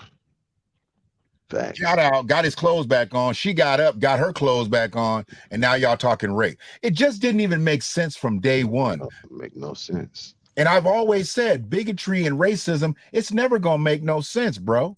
It never makes sense. Did Denzel Washington get Best Supporting Actor in his performance on Glory? Did he? I thought he lost that. I thought he lost it too. I didn't think he took home nothing. I didn't think he got his Oscar until training day. Now I may stand corrected. I'm gonna let this cook some more. Now I'm about to go look it up. You already starting stuff, Cooper. Hold on a second. Until a mob of over 2,000 white men gathered at the county courthouse demanding justice. But justice for what? Sarah Page wasn't assaulted. Her clothes weren't ruffled. And though her story wavered during questioning, she ultimately affirmed she was not harmed. Moreover, she refused to sign a statement saying that she had been raped. But don't let the facts get in the way of a false accusation. I'm gonna stop it real quick because he did have it right. He did have it right. He did win for Best Supporting Actor. So the training day was first actor. We had never won for actor. I guess that's why it made it such a big deal. Denzel has 2 Academy Awards in his possession. He has been nominated for Best Supporting Actor twice. One for Cry Freedom. Yeah, he should have won for that too. And one for Glory. And then as Best Actor, he had been nominated 5 times.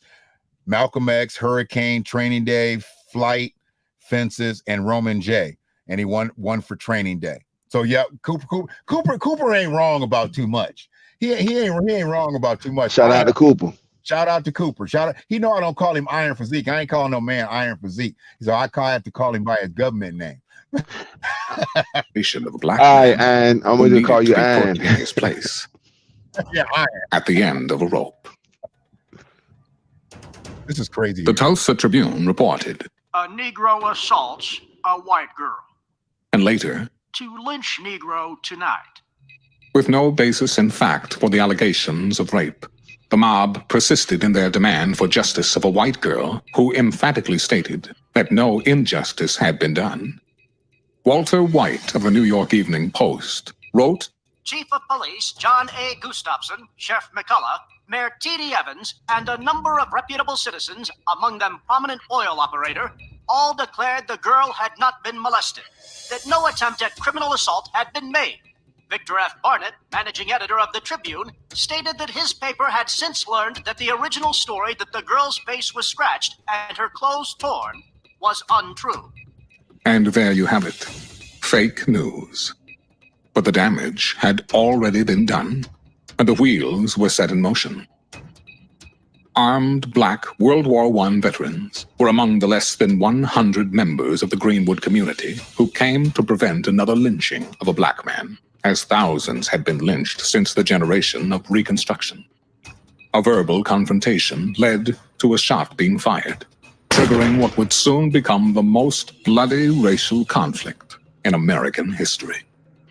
Some 500 members of the white mob were armed and deputized by city officials, and those who didn't own weapons looted stores to obtain guns and ammunition along the way. Thousands of angry white men descended upon Little Africa, as a few white families provided sanctuary to those fleeing from violence.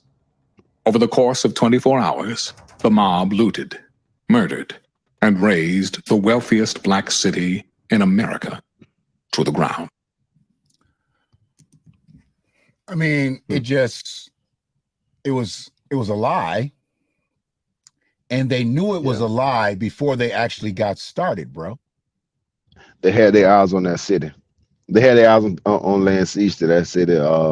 For them to burn and loot the whole city, they definitely had their eyes on it for a while. They been needed an excuse to go in, and they just need somebody just to throw an alley. That's really it. They needed an alley. They took the Yeah. alley. Yeah. I mean, and you think so rationally with it. And Black Seed said it earlier. It was about the oil. It was about the oil. They wanted that. I mean, they had government sanctioned planes dropping bombs. Yeah. The Yeah. government was in on this too. Yeah. So it They wasn't just wasn't the ground race soldiers. We had race soldiers in the air that were government sanctioned. right. Doing harm to innocent people. Tap back into your humanity comment, or your stance. I'm gonna say stance, your humanity stance. Yes. Um, you doing this to people who they don't even know what's going on, but they don't care. They Yeah. don't care. They want what they want. They've been looking at this for a little while. Right. Um, uh, you know how our people was in government back then. Maybe we didn't, maybe like in the Greenwood, it went down for a reason. Uh, Defense and the political side of it, maybe we wasn't so stout as we was with all of the businesses and the school districts. We didn't have the we didn't have our I ain't gonna say we didn't have our politics in order. We just wasn't that strong in politics there, and we wasn't that stronger in defense there. Right. So, okay, and this is something that I now want to dig into, because say if it's just the Greenwood district, it's a certain part of, I think that this is the north end, and the white folks stayed in the south end of Tulsa. So politics, did we just handle our own politics in our own area? I mean, my thing is, like, did we have our own city council? Did we have our own commissioners? I mean, because see, if we had our own district, if we didn't have all those, hell, I think it could be just like what it is like in my area now.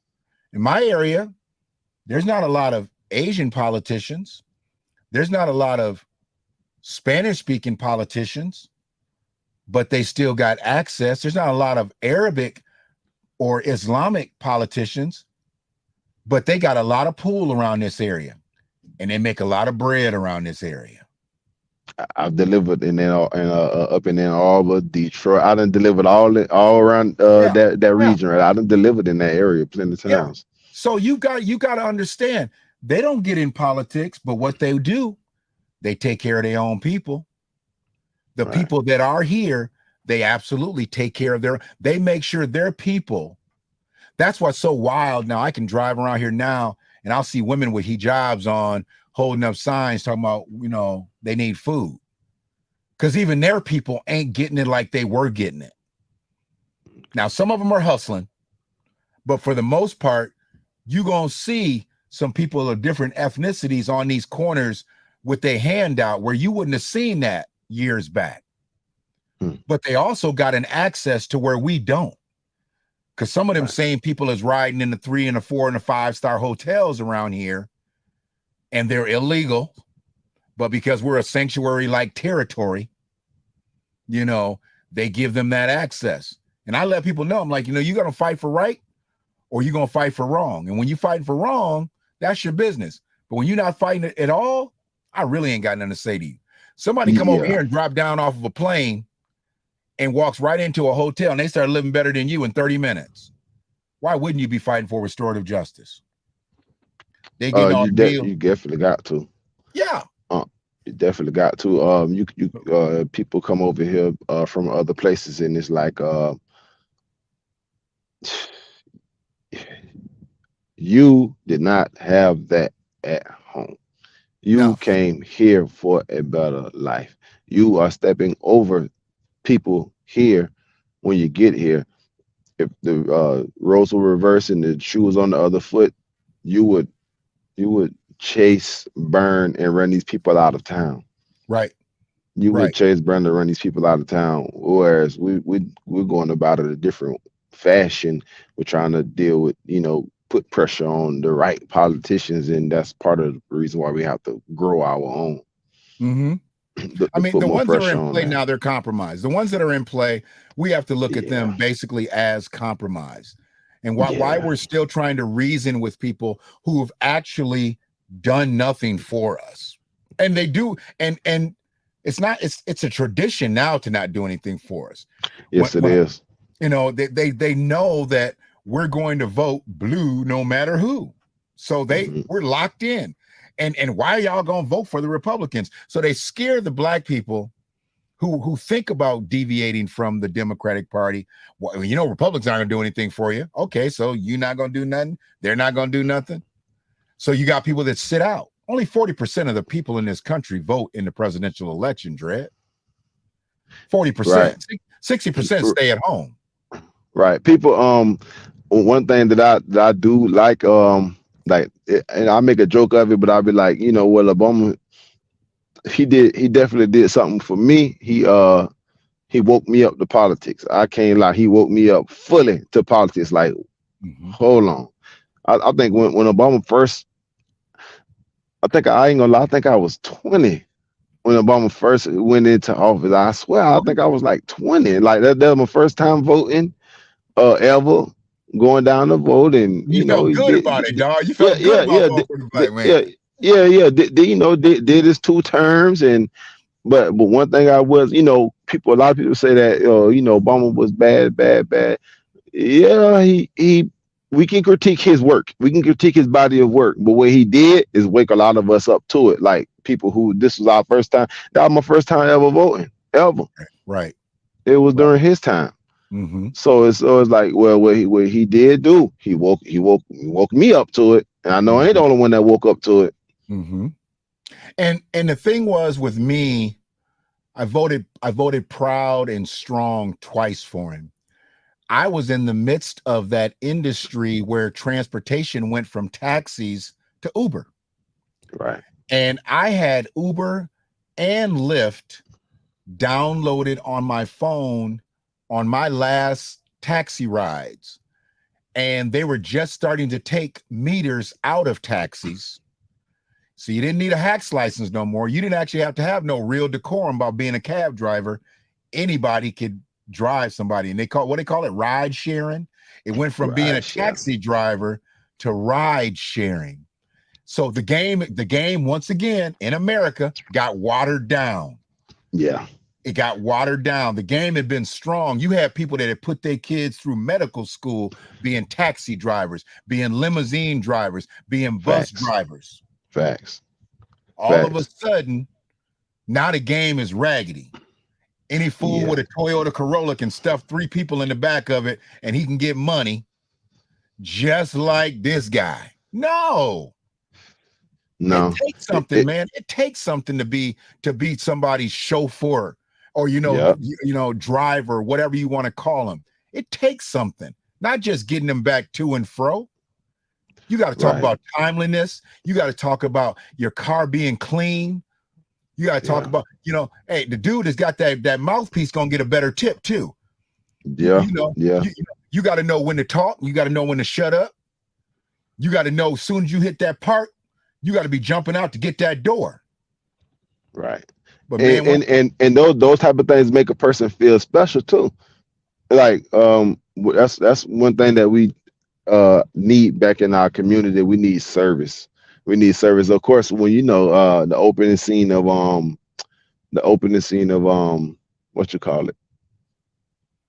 The opening scene of American Gangster. Say we need service. We need service again. We got to service our people again. And I'm talking about with the small things, the cleaning, the chauffeur. We need that kind of stuff again. See, that kind of stuff again. When you talk about small businesses, and you look at Tulsa, Greenwood. I always have to throw both of them in there because I'm conflicted because it's been the Tulsa massacre for all these years, but we now know it's actually Greenwood. But when you look at that and how those people are able to function their businesses without all the political stuff. Right.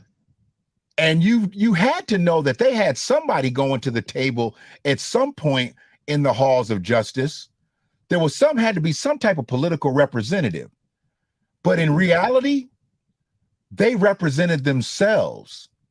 And you never heard about, and I don't know where the auditing and all that stuff came in. You never heard about nobody losing their business because of taxes, liens getting put on people's businesses and stuff like that.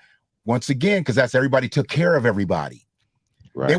Nobody was going to let you lose a business, because if you lose the business to the state or the city or the township, whatever, who's going to. They're not going to let another black man get it.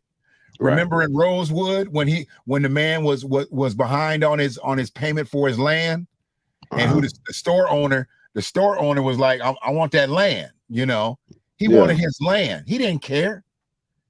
He was waiting you out. Let's just be real. Like they've been waiting us out a lot. I'm talking about from back then to now. Every instant and situation, whether it's Greenwood, Rosewood, any wood, they wait us out. They eye it and they wait us out. And then when certain people come off of the front line or certain people pass away or pass on, and then the makeup of the community changes, and then you got people who go in, talking about like the politicians who fully compromise. We get a different set of black people or a different set of freemen, or we get a different set of community. And just to advance this, because I think we got the gist of what Brother Morgan was saying. These people here, I got hot, bro. I got hot when this happened. Yeah. When they decorated them people up in them Oklahoma Thunder uniforms and put Air Jordans on their feet. And I see the truck stop right. I deal with the truck, so I see the truck stop logo right here. Yeah, you see the truck stop logo. You see the Nike logo. So you got money invested in this. He just died without getting $1. She's still living. Right. And there's another one. It's one of them's 108 and one of them's 109. We've had such a crazy bill. I ain't even gonna worry about the NPR article because we exceeded past the conversation of what that NPR article was. But see, here's the symbolism of it. Look at what they got in their lap. They got their flowers. That's what everybody say now. Let's give them their flowers while they still living. Well, they didn't lie to them. They gave them their flowers, bro. They gave them their flowers, but they didn't give them no money. There's no recompense there. Them flowers ain't worth nothing to them people. They gave them some jerseys and some Air Jordans and some flowers. And put cameras in their face. They put cameras in their face, man. And now Brother Ellis is gone. Now he's part of the ancestors. So they survived all these years to get flowers. Because this is what Black Wall Street is. And you done been a part of the streams before. When I talk about I ain't painting no damn Black Lives Matter, nothing in the street. Well, here you go. Here you go. That's Black Wall Street right now. Black Wall Street. Black Wall Street, man. And you see, and that's part of what I say, man. I hate when people be parroting that Black Wall Street, Black Wall Street. I hate when people parrot that. And here's the thing. I like to give my context. Here we go. Muskogee High School graduate. And look at that name there. I'm gonna have a hard time pronouncing it, but I'm gonna be there. Amity Esperanza. Has her photo taken by Fatima Ledzima as Ty Davis. He looked like he might be black. Assist in front of the Black Wall Street mural on the north side of I-244 highway that runs through the historic Greenwood district of North Tulsa. We usually on the south side of town, but Black Wall Street was on the north on the north side. Known at the time as Black Wall Street, the site of the massacre of African Americans by a white mob, resulting in hundreds of deaths in 1921. So that's what we got there. That's what we got there. This is all that's left. We got them folks. We got them folks right there taking pictures. And then we sit back, and then we got our other folks sitting here with flowers in their lap. So that's what I'm saying. There's nothing but symbolism going on here. Yeah. And I know there's some historical markers around Greenwood. I don't want to minimize that they have done something to try to keep the historical fair, but you know what? That's for tourism, bro. Yeah. That's for tourism. I was gonna say, you know, to the people, excuse me about that, to the people that's who currently living in the Tulsa area, don't let that be enough. Don't let that satisfy you, because you know, the greater Black America, that's not enough. No. That's not enough. And the dominant society, they want these people to pass off to help their claim to say that was in the past, that was old. We addressed them, we gave them flowers, we put them in uniform, we put them in jerseys, we put them all across the country with wall-to-wall media for it wasn't even that long, to be honest with you. It wasn't. I'm talking about wall-to-wall. How long did that last? There was the main story for what? Maybe a week. I don't even know if it was a week, bro. A day. Remember, Biden wasn't gonna go. Remember, he wasn't gonna go, and then changed his mind. But when he changed his mind, you know, because he wasn't gonna go, because when they said he was coming, but he wasn't bringing no bread, they were like, well, "What you coming for?" Right. And the campaign stopped. We need that bread, like, you know. We need reparations. They need them first. Mm-hmm. They need them first. And their family need it first too. They need it, and if they pass off or pass away and go to the other side before, you still need to get their family that money. You still need to get their family money, and you definitely can draw and go pull up and see who all was there, because it's some families who still there. See, it's some families still there. They focusing on the 108 and the 109 now. 102 just died. Brother Ellis just died. Right. You still got 108 and 109. You know, I always look at things from that other side, from that contrarian side. Well, if those are 108 and 109 is still living, and he was 102, and we had just lost one a couple years ago. Right. It was where the white folks at this over 100 years old? How come we don't never hear about the survivors that are on the white side? Because they got some stories to tell too. They hiding all of them. And their mayor, the mayor of Greenwood or Tulsa, whichever one it is, that was one of his campaign things. I'm a seventh generation Tulsa legacy. Whoa. That means that your people was part of the people that burned us out. Facts. How the hell his ass get elected up in there? That's what I want to know. You campaigning on him being a seventh generation race soldier?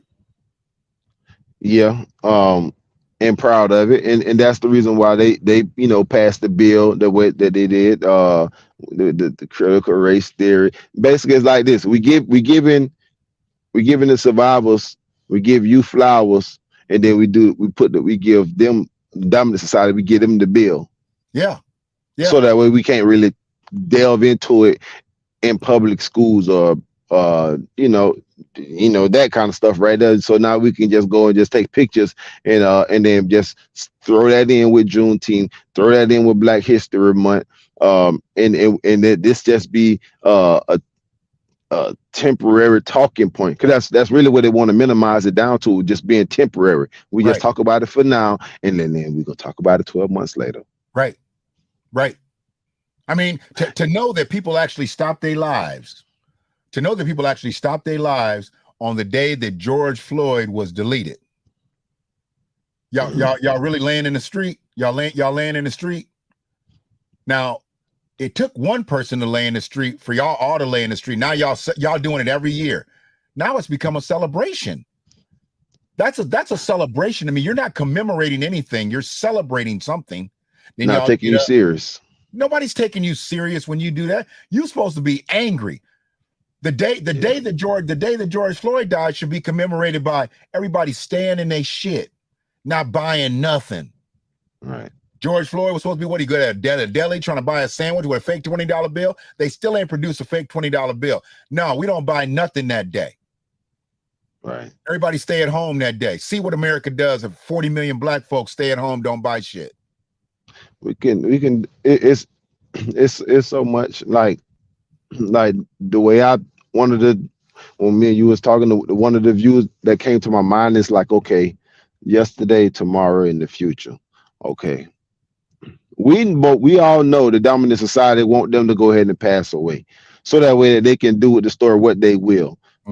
Let's not do that. Let's kind of do the opposite of whatever they're doing. Let's make these elders be the focal point of, why we going for reparation, why we pushing for reparations, why we pushing for full schedule, mind you, full schedule. God damn it, we can't leave that out. Like we gotta make it to where we definitely pushing and grooming our own politicians at the very same time. Tulsa and elsewhere too. But this one get a lot of media, and this one get like what I'm seeing on the screen right here. This kind of stuff, if they're gonna play off of it, we definitely got to play off of it. We can't allow them just to play off of it and then make it to where now that we see it there, now how many jokes can be made of that? How many jokes they can make of that? And here's the thing. Look to the far right. There's the brother with the blue shirt. You see the brother with the blue shirt on the far right? Look right above his head. That's graffiti. Right. So you can tell that they deface the wall just like they deface anything that's got us on it. They don't found people defecating, pissing, doing graffiti we got like 3 murals around here, Black Lives Matter. They all did them in all big yellow paint. And I'm like, it won't be long before somebody will be doing something wrong to them murals. It wasn't 3 months, bruh. Not only were they painting them over, people was pissing on them, they was shitting on them. Come on, man. I mean, why does that even make a difference that you painted a mural in the street that cars are about to drive over? Right. Seriously? To pacify the that's trinkets for the politicians. No, I'm even gonna call them the compromise. Let's not even call you politicians. You're the compromised. Right. You're totally compromised. And this is what they do to us. They take our story, they take our narrative, and then they twist it around and they make their situation. And we've allowed that. Bro, we've literally allowed that. Here, one quick second. I'm gonna show you something. I did this. I don't know if you checked. Proud.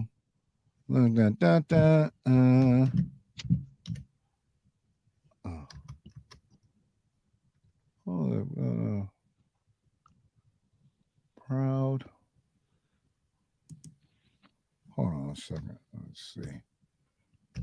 What? Maybe I didn't save that. I thought I saved it. Proud. No, I don't think I saved it. But they did a shirt, and I thought I put it. Oh, it's part of the it's part of the slides. Yeah, I didn't save it. So they made a shirt, and you know where we got the term from. Say it loud, I'm black and I'm proud. Right. Well, they got a shirt now that says black and proud. But the proud is a rainbow color for pride. I swear to God, dog. I swear to God. See, the crazy thing was when I saw it, it didn't even make any sense. But literally, it's a shirt. You'll see it next June at a Walmart or Target near you. They literally have this shirt. They've taken a slogan that was made famous by one of our greats, because I learned about it through James Brown. Same here. So now black and I'm proud, but the proud is in rainbow colors. And I've made my addendums and all that other stuff so many times. I'm not gonna sit up here and defend what I have for the LGBTQ community, whatever. They know where I'm at with this, and they know good and well. say it loud, I'm black and I'm proud is not meant for the LGBTQIAP community. I just about to say it don't mean that you wedging yourself into a narrative, man. Like you don't find that offensive. I'm talking about, of course, I'm offended, but I'm talking about y'all don't find that offensive. Like you trying to play a stop playing. Exactly. Stop playing. Okay, Yeah, stop Hughes playing. Van Ellis was the younger brother of the 109-year-old Viola Fletcher. Okay, so she's still living. Yeah. Yeah, there's the 108 and there's 109. Brother Cooper has the facts. I don't know if y'all connected on the book or not, but this brother right here is like a museum himself. He is literally a museum of information of people that, his people that came from the Southern Territories and descended in California. And if there's a Freedmen rally, parade, reparations, this, that, and that, he's there, front row.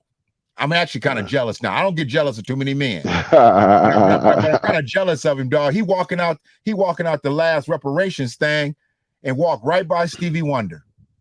Did he? And talked to him. He talking because he's just out there filming, and Stevie just walks up right there, right up on him, and got a chance to talk to him.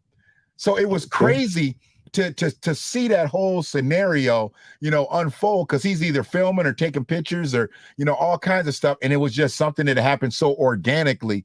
But yeah, man, I mean, brothers like this, we need, because he's a pillar, obviously, in his community, right. But he's got the information, he's got the data, and that's what he's about. We need us in these communities, Dredd. Yeah, I would say keep being that pillar, brother. Keep being that pillar, because we definitely need them. And I agree. We definitely need them. I mean, where you've been all over this, can you gauge how many miles you've been on the road? Have you ever tried to clock it? I got it in my phone. I don't know the number on the mileage, but I've been to every state except Maine and Vermont. Every other state I've been to. Okay. So here's my thing. You've seen life in every state except Maine or Vermont. Yeah. Does the South get a bad rep for its racism, or ain't there racist places in the North too? It's everywhere. It's everywhere. I'm trying to tell people it ain't just in the South. The style is just a little different, but it's the same. The style is just a little different.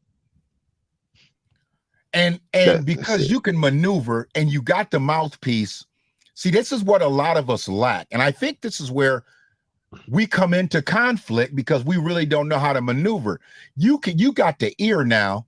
You've always had the eye, and you got the knowledge to be able to speak, but you got the ear to know, you know what? I need to drop this shit and go. Right. We ain't gonna stay here tonight. We ain't gonna find us a spot here tonight. We're gonna move on down the road. You've developed that ear to let you know this ain't gonna be a friendly spot to lay up for the night. Right. I'm gonna give me a cup of coffee and I'm gonna move on down to so brothers that are out here and sisters that are out here, they don't have that no more. And this is the detriment to it. We just talked about it. These smartphones is not allowing these kids to learn how to communicate the right way. Right. Because you ain't gonna LOL and LAMAO your way up out of no conversation every time. No, you're not. And looking people in the eye when you walk in the establishment, scan the room when you walk into an establishment, when you out somewhere, like those type of things. When you walking into these truck stops and these shippers and these factories and these warehouses, and when you walking into these places, you definitely, if you're hitting in the phone and you LMAO and LOLing and emoji sending, that's you're doing yourself a disservice. You're taking away from yourself. You're definitely taking away from yourself. Right. And I would say to anybody in the audience, if you do know a trucker, the truckers are the eyes and the ears of the country. We know what's going on from coast to coast, basically. We really do. And if we don't know, we'll know it by tomorrow. I was always and have been anytime we rap, you lay it up, you rolling, I always want to make sure you, brother Trey Lincoln out there, my brother Zeke's a trucker. He's more local, it seems like now. We lost a brother. He had been 30 years plus, had his own rig, went back company man, had his own rig. They found him in his rig, man. And he had been talking about trying to get off the road. He'd been talking about that outlet, and crazy thing is, bro, from Tulsa, moved to Ann Arbor, Michigan, in his early teen years. And, we met in junior high school and we was friends till the end. We was friends, and we would argue. I mean, I'm talking about fussing and fighting, arguing, just because we played football together, we went to school together, we laughed, we cried, we had brothers and sisters die all around us. And man, it just left a crater in the crew. Left a crater in the crew. But he was a roller, man. He had been off, and what he was doing, I can tell you one of his last things in the last couple of years, because he was in the midst of the COVID thing. Y'all was doing a lot of water. Water was jammed up around the country. So he was moving water from the East Coast all the way out to California. Yeah. So he got the bug. He got out there and got the bug and saw Tyson's ranch and was like, man, Mike Tyson doing it in this cannabis thing. I'm like, there's a whole lot of tentacles with that, Kenny. It just ain't Mike Tyson.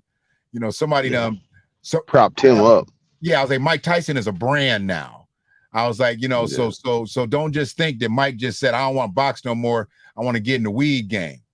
I was like, they're using Mike just like they used Mike when he was fighting. They're using him in the cannabis industry. And he didn't get to see how it all manifests, because he's been gone a little bit. He's been gone over a year now, where Mike basically just shows up on the joint. He just shows up at the dispensary, whatever, signs some autographs, basically just signing bags of weed. He ain't signing boxing gloves no more. He's signing bags of weed. He's signing edible containers and stuff like that. They just don't switch the game up on him. You know what I'm saying? Yeah. The old heads like us, we might want to walk in and talk to him, because if I ever meet him, I'm like, nigga, what would you think about Biden Evander's ear? I'm gonna go back that route. I'm gonna tell him. I asked him about Robin. I asked him about Robin, like, man, you didn't see that, Mike? You didn't see that? I just let her just lie to you, and just lie to you, and you didn't see her using you, huh? You didn't see it. Dread, that was one of the worst interviews I ever watched. Wait, what do you think they had Mike on that night? Because Mike was so docile. He was looking at that camera, looked so meek. I'm like, they kind of down him. They put him on 4-5 downers. Yeah. Mike was there, he couldn't even say nothing, man. He was just sitting there, and she was like, he's like a beast. He's so mean. And so I'm like, say something, Mike. Mike was on the mat that night. He was on the canvas that night. I'm like, get up, Mike, get up. Yeah, man.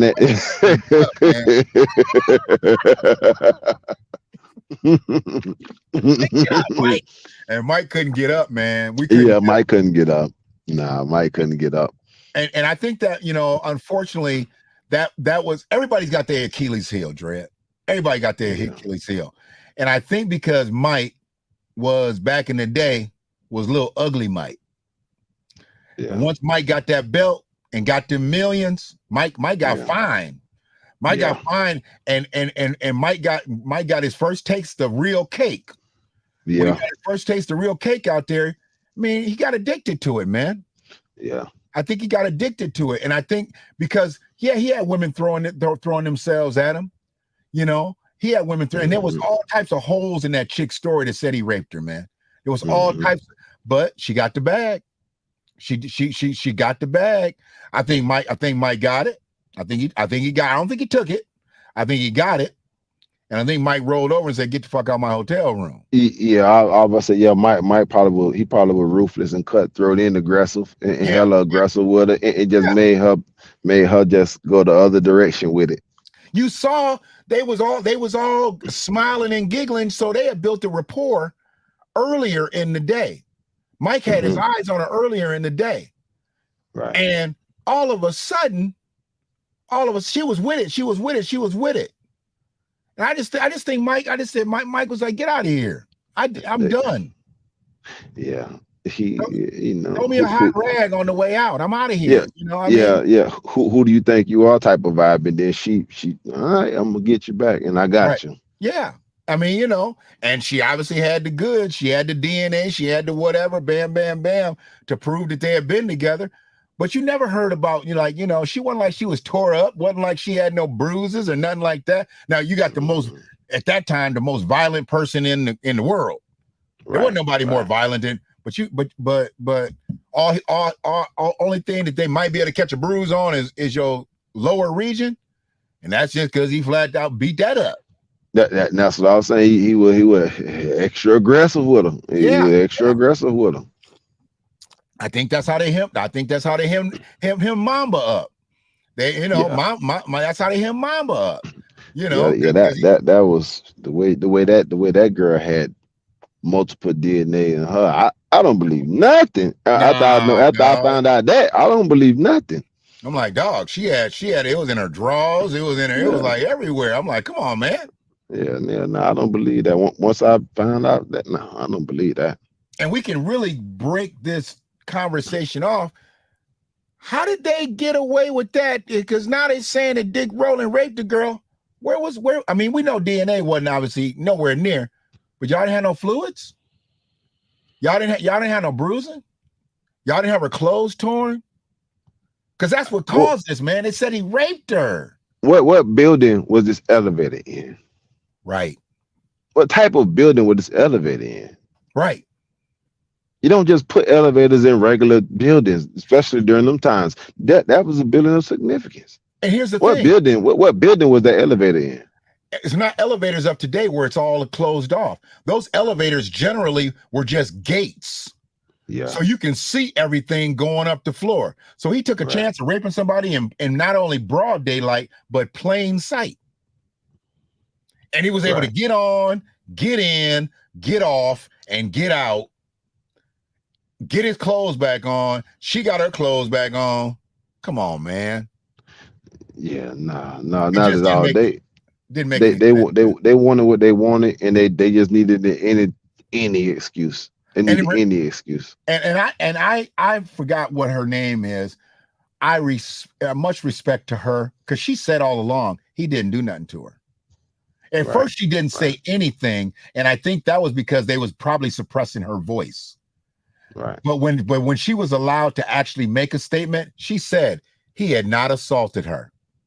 And then they just shut her up. You never heard nothing about her again. Because they wanted her to talk, because she was like, he did not assault me. He did not assault me. And you never heard anything else. Right. So you didn't believe her when she said he didn't do it, but you believed Carolyn Bryant when she said that Emmett Till winked at her. I mean, what's the difference, man? What's the difference? Dick Rowland ended up dead. Emmett Till ended up dead. And hundreds, maybe thousands of us ended up dead because of a lie. Flat out lie. And it's not like we didn't know about it. And that's one of the things I was saying. Like, so we don't know that you die from those type of situations. Right. Even just the accusation of it. Right. So we don't know that you die from that. We don't know that your whole family. If I come to your house, your family house, and you're not there, we might as well. It's a good chance that we're gonna attack the whole family. Period. Like they're like we don't know that type of stuff. I mean we do know that type of stuff. We do know that like that. We didn't do that. Was it less than 60 years out of slavery? So the people who were the elders at that point, they had seen people get snatched up out of places, accused of stuff, and hung, and this, that, and the other. Right. This was another reason why Black Wall Street was created. Because we ain't got to worry about going outside, because you can lose all them accusations. And I'm not saying that there wasn't any type of abuse, because there's animals everywhere. But I bet you them people took care of each other way better, because they talked about, and I've seen this in videos where they say, you know what, Black Wall Street wasn't beyond having prostitution and this, that, and the other. But you know who was coming to get a lot of them women was the people that lived outside of Black Wall Street. They could come in and get that black cookie.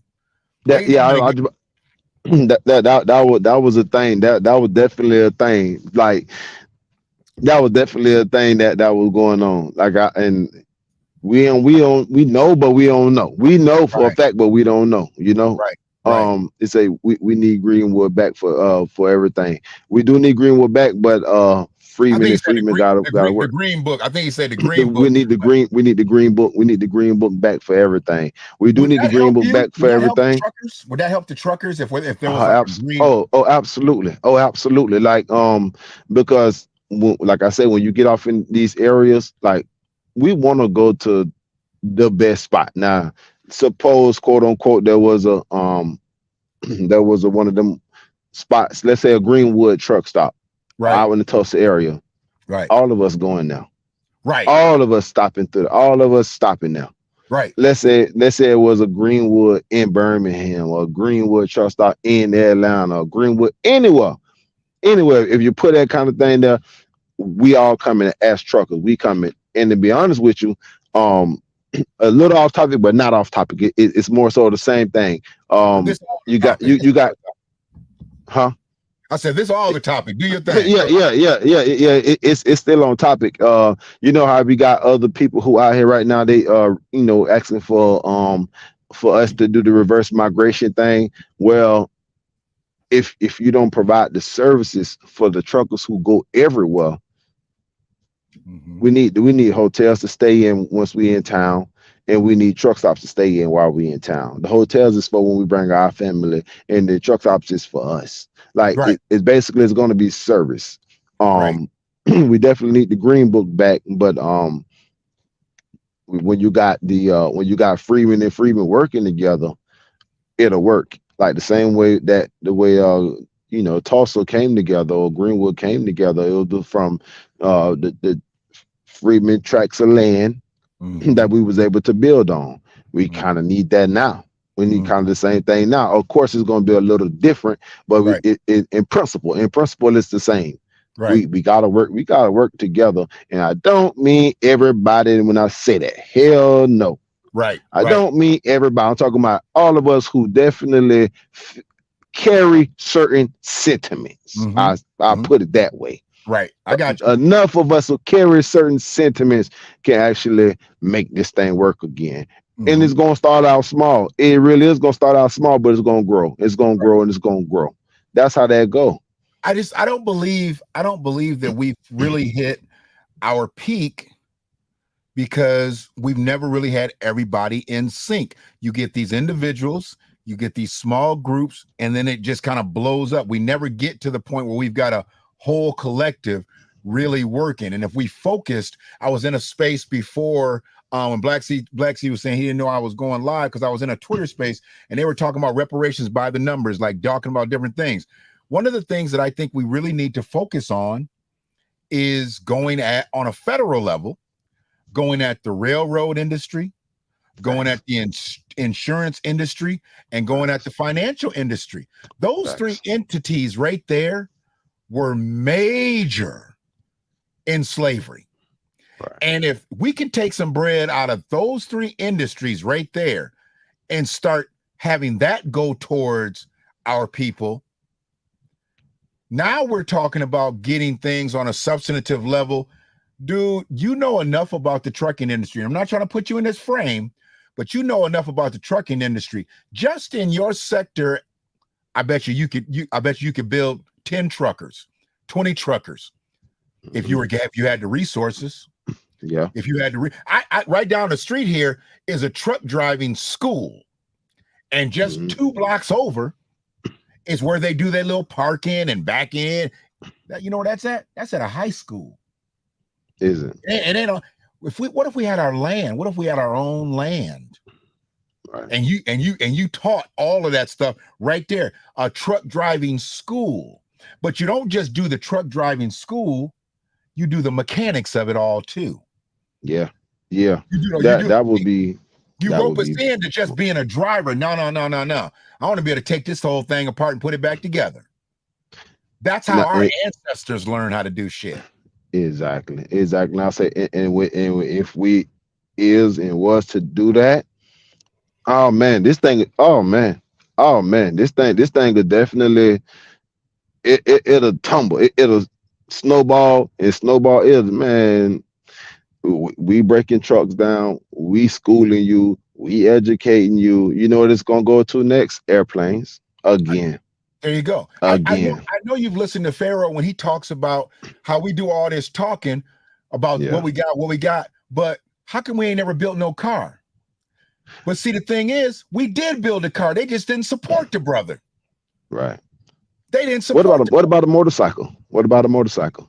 Start on 2 wheels. Why we gotta do 4 wheels? Start with 2 wheels. Right. I don't care if you start with a unicycle, Dredd. start with that. Go with 2 wheels, then we get a trike, then we get 4 wheels. We gotta start from somewhere, man. But we don't. I'm with that. We always got to go to the biggest and the best. Somebody was talking today, man. They was saying how when everybody was getting these PPP loans, fools that wouldn't go to a Chevy dealership start showing up at Lamborghini dealerships and Mercedes-Benz and this, that, and the other, because they had that fake PPP money. That was monopoly money, man. That's all. But the government ain't playing. Now the government government putting people in jail for the PPP money, dog. They put people in. And I tried to tell a few folks, like, well, you ain't really got a business. How you gonna pay that back? Oh man, they said you can. It's gonna be forgivable. You know, it's gonna be forgivable. Calvin H. We woke somebody up in here. There you go. Patterson Automotive. There's brothers been out here that have done things. We just don't support them. You know, we just don't support them. I mean, and what they did was they broke the infrastructure. The normal or natural infrastructure is what we knew it. Didn't he? And I don't know if you know this, Kelvin, but I'd love to actually go do some research on that. I'd love to build on that.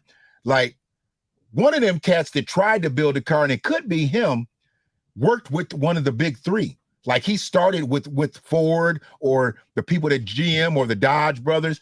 Wasn't one of them? Didn't the brother break off from and make his own car? I heard about it. I just don't know if it's this Patterson gentleman, but I heard about it. Worked with one of the big 3. I'm not sure. I would say Ford. I would say Ford. I do know about the Dodge brothers breaking off and doing their thing. I have heard about it. I actually read about it too a little bit. But Patterson Automotive, I gotta know about it. I don't know much. But see that's why we do these things. I'm gonna Google it right here because I want to start to kind of come down because I don't want to keep you here all night. But this type of build, I don't want to feel like never that we have to be. We're not encyclopedias. we're not encyclopedias. Patterson Automotive, whatever happened to the Patterson Car Company? The Patterson Car Company, now run by the sons of Frederick Patterson, 1939. Let me see. I'm gonna blow this picture up. Is that a black man right there? I'm gonna look it up too. Show is. I'm gonna send you the link right now. Okay. I'm gonna send you the link right now. So you as soon as we jump off here, you got some homework tonight. This is a great bill. When I start talking about things and it just resonating somebody else and they already have the information, that's why I try to tell people I ain't got all the information, Dredd. I don't have all the ism on this thing. And I know that a lot of people, they're so brainy in these reparation spaces and this, that, and the other. They don't like to deal with somebody like me. They just got him, man. I can tell basically how certain people talk. You just got him, man. Right. You just got into these spaces. You just got onto this information. Right. But you want to act like here's a matter of fact. So let me go ahead and do this. I'm gonna go ahead and put it in the chat, y'all. I'm gonna see if it'll actually come up in the chat. Hold on one quick second. Share link. In these spaces, you could tell who just got here, because who want to stand on the podium, the tallest and the highest, and tear somebody else down, or just pop shots, or get on there and troll or whatever. Like, man, you grew up to be a troll. That's what you want to do with your life. That's what happened with them spaces when they just kept basically fighting in every single Twitter space. And I'm like, man, I'm not gonna sit up here and fight with no clowns about this, whether it be a name, whether it be whatever. I was like, y'all going out the world backwards on this stuff, man. Facts. Y'all really don't understand who I am. And I try to gauge to people. I'm literally gonna share it in the thing, but just to let you know, we up here doing our thing. Going to stop that screen. Oh, I didn't have to stop the screen. I could have left it up there. Bam. But this is what Brother Calvin. I'm trying to get into it now.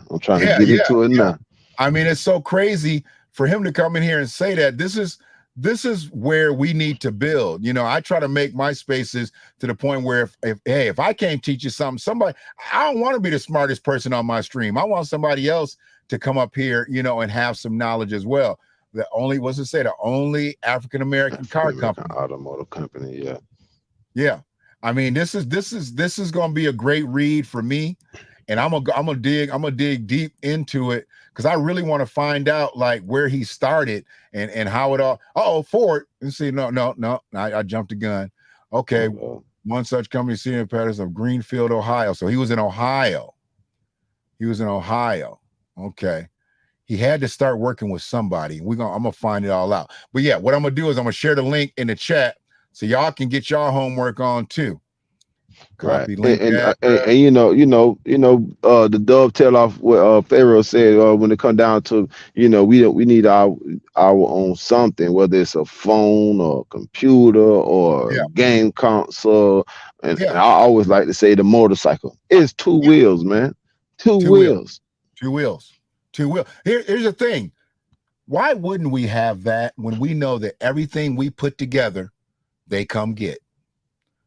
We don't have anything on this planet that once we put it together, it doesn't become a mainstream product.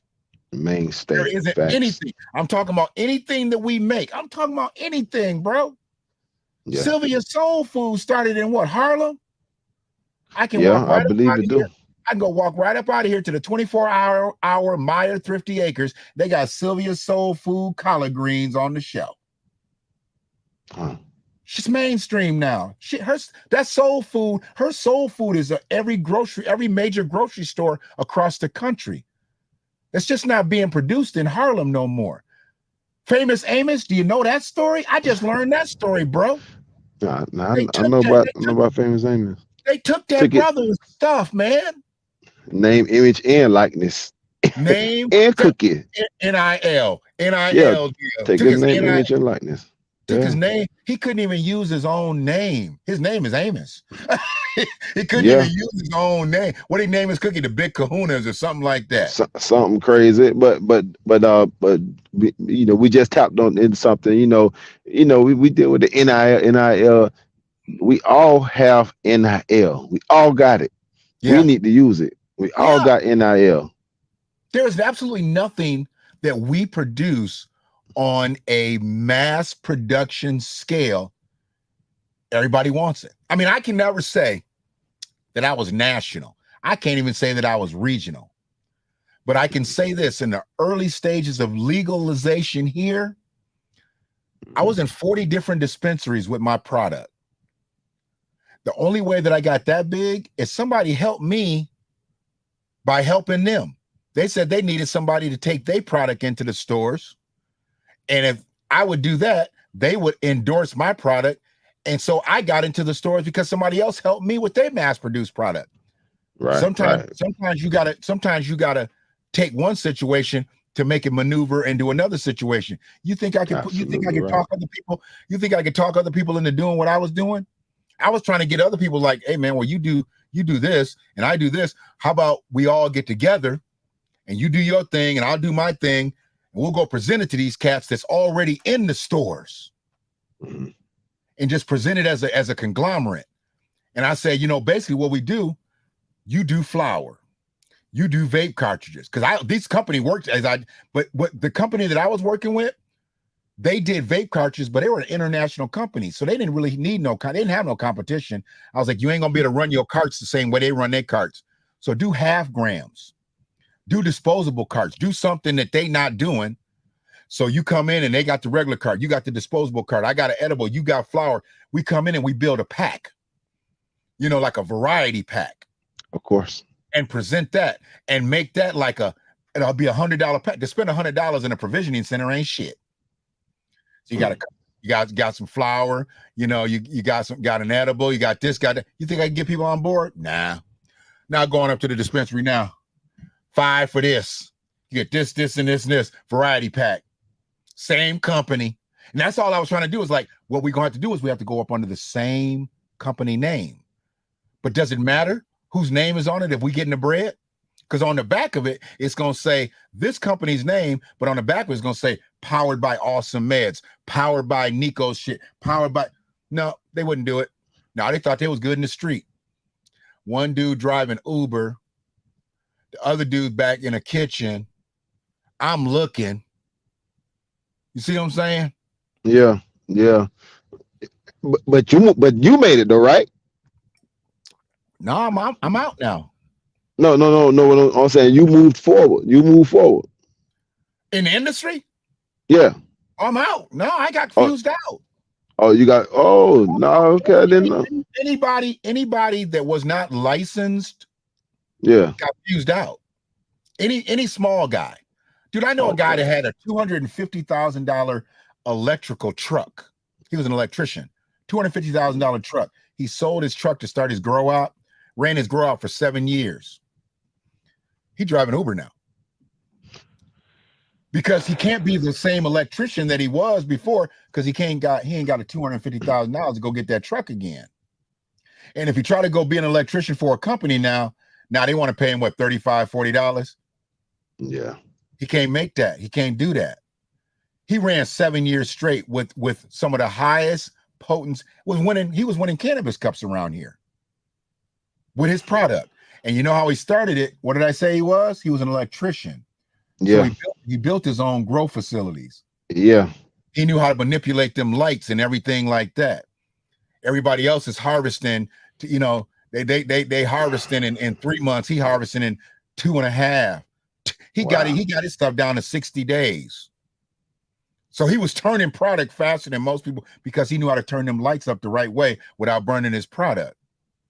Yeah. And they fused him out, bro. So I don't look at it as a black-white thing. Oh, I know plenty of white people that got fused out. No, it's not a black-white thing at all. No. If you have the money, who's running the cannabis industry in Michigan are the Middle Easterns, the Chaldeans, the Arabs, Palestinians. They run the cannabis industry in the state of Michigan. And I wouldn't have guessed that. To be honest with you, I wouldn't have never guessed that. See, the thing is, this is what you got. This is what you got. Who owns the liquor stores? Who owns the little B lot, B car lots? Who owns the strip clubs? If you got the real estate, you can get everything else because all you got to do is show that collateral. That's the big thing in a lot of states they don't talk about. You got to have a certain amount of money sitting for 36 months before you even think about getting a license. They got to see that money is real money. They just don't let people shove money into a bank account and be like, see, I got that collateral. Because you might fill that application out, get approved, and then people be like, I want my money back. You really ain't got the money. They got to see that money was there, like real money. So who has that real money? Oh, let's just go ahead and put that property on it, put that property on it. Yeah, we got $500,000 just in property. They ain't even got to show that they got no real money in the bank. Dread, I was sitting on $1 million stack. I was sitting on literally $1 million brick in dispensaries in 18, 19. I was like, how much is this? They're like, that's $1 million. And it'd be like, the money would be like, it'd be bricks. And it was all cellophaned up. That money wasn't coming from no cannabis industry. That was coming from their dealerships. That was coming from their liquor stores. It was coming from their strip clubs. But it would end up in the dispensary because what can't you do with a dispensary? You can't put that money in the bank. Yeah, I was about to say you can't deposit your money. So they brick it up. And then you come in there one day, you might be sitting. I mean, I literally had my feet up on a brick and sitting on a brick. Next day I come in, there's a cheer in that safe. That same safe, that money gone. And you never knew when it was coming or going. And that's where you're gonna. You go to Detroit's dispensary, dude. They got AR-15s. They got everything. They're not messing around because there's too much money flowing in and out. And it ain't the cannabis industry. It's all the businesses that they own within the cannabis industry. And wherever you're at, who owns the liquor stores? Who owns the this, the that, and the other? Yeah. And when a state goes green, they're the first ones to be able to do something. It just ain't the white folks. It just ain't the white folks doing this. This is strategic, dude. This is strategic, So I didn't take it personal that way. But when we all started to get locked out, that's why I was like, man, I'm kind of fucked up that we helped this shit get legalized. Because once we helped to get legalized, they turned it against us. Now they're not locking us up no more. They're not locking us up. They're not beating us over the head no more. They're not gonna let you make that maximum dollar. So they force people back in the traditional market, what they call the black market. Yeah. So now you ducking around, ducking around corners to do your thing. Back on that again. Yeah, you back on that again. Yeah. And I'm 53. I can't do that. I be goddamn. I'm a culinary artist. I be goddamn if I be sitting around. Man, you want this brownie, dog? I got this brownie. Yeah. Nah. Hell nah. I started upstairs and manifested 2 kitchens, and now all my kitchen equipment is gone. I had to sell it. Had to do everything. Yeah, man. I done told my story intermittently, like throughout my spaces and stuff. Right. I mean, we went from doing something to doing something to doing nothing, like in a heartbeat. And like I said, I can't feel bad about it, bro, because it wasn't just me. There was people that were much greater than I. Bro, the first black woman to own a dispensary in the state of Michigan was right here where I'm at. She out already. Got into some little sidewinding business deals with somebody. Somebody came and snatched her shit right from up under her. She was in the news, right? Yeah. I remember seeing her. You saying she out? She gone. She out. Somebody done. Wait, let me tell you this. She not only out, somebody took her shit over and they already out. They went back to their other spot. Basically what they did, because it was an available license, they came, did what they needed to do, because they would already have multiple facilities. They came and basically it is trapped out of it. Because they already was licensed up. So they just trapped out of her shit for about 6-8 months. Now it's empty. It's an empty edifice now. Yeah. Dude, it's already happening. It's already happening where people are breaking ground on brand new facilities and having to walk away because the bread ain't what it was before COVID. So the market done changed. And that's when you break ground on something, you don't break ground. You don't make a deal and break ground in 6 months. That happens years in the making. Yeah. Breaking ground is a years in the making thing. Now, if you're talking about just taking over a joint, it's already standing. All you got to do is come in, pop, pop, pop, pop, pop, pop, pop. But breaking ground, that's years in the making. People done started national brand stores, Shovel, Ribbon, all that shit. Stopping production. Market's done changed. I mean, we 23. They up here selling onions, in the provisioning center for $1. 4 years ago, them was $300, $400. They killing everybody. A street cat. Come on, man. Street cat make they keep putting street cats out of business, dog. Yeah, I about to say they pressing him out the damn game altogether. I mean, 100. Wait a minute. When they can do $100 of some high grade, what you doing with your stuff? I mean, even though you might have a smoker, but you ain't got the marketing, you ain't got the access to the community. I mean, and they delivering it. I mean, that's where I started. I started doing my food, but I couldn't get my food out fast enough, so I started a little delivery service. And that's how Platinum Vape got a hold of me. You put in Platinum Vape. Anybody that's got a green state, I bet you Platinum Vape is in there. I worked for Platinum Vape. It's on my resume. It's on my job resume. It's an international company. And within a couple months, I got the balls to be like, look, man, one hand got to wash the other, right? We talked about this. And he's like, man, I thought you were already trying. I'm like, why would I try that? I was like, I'm making money with y'all.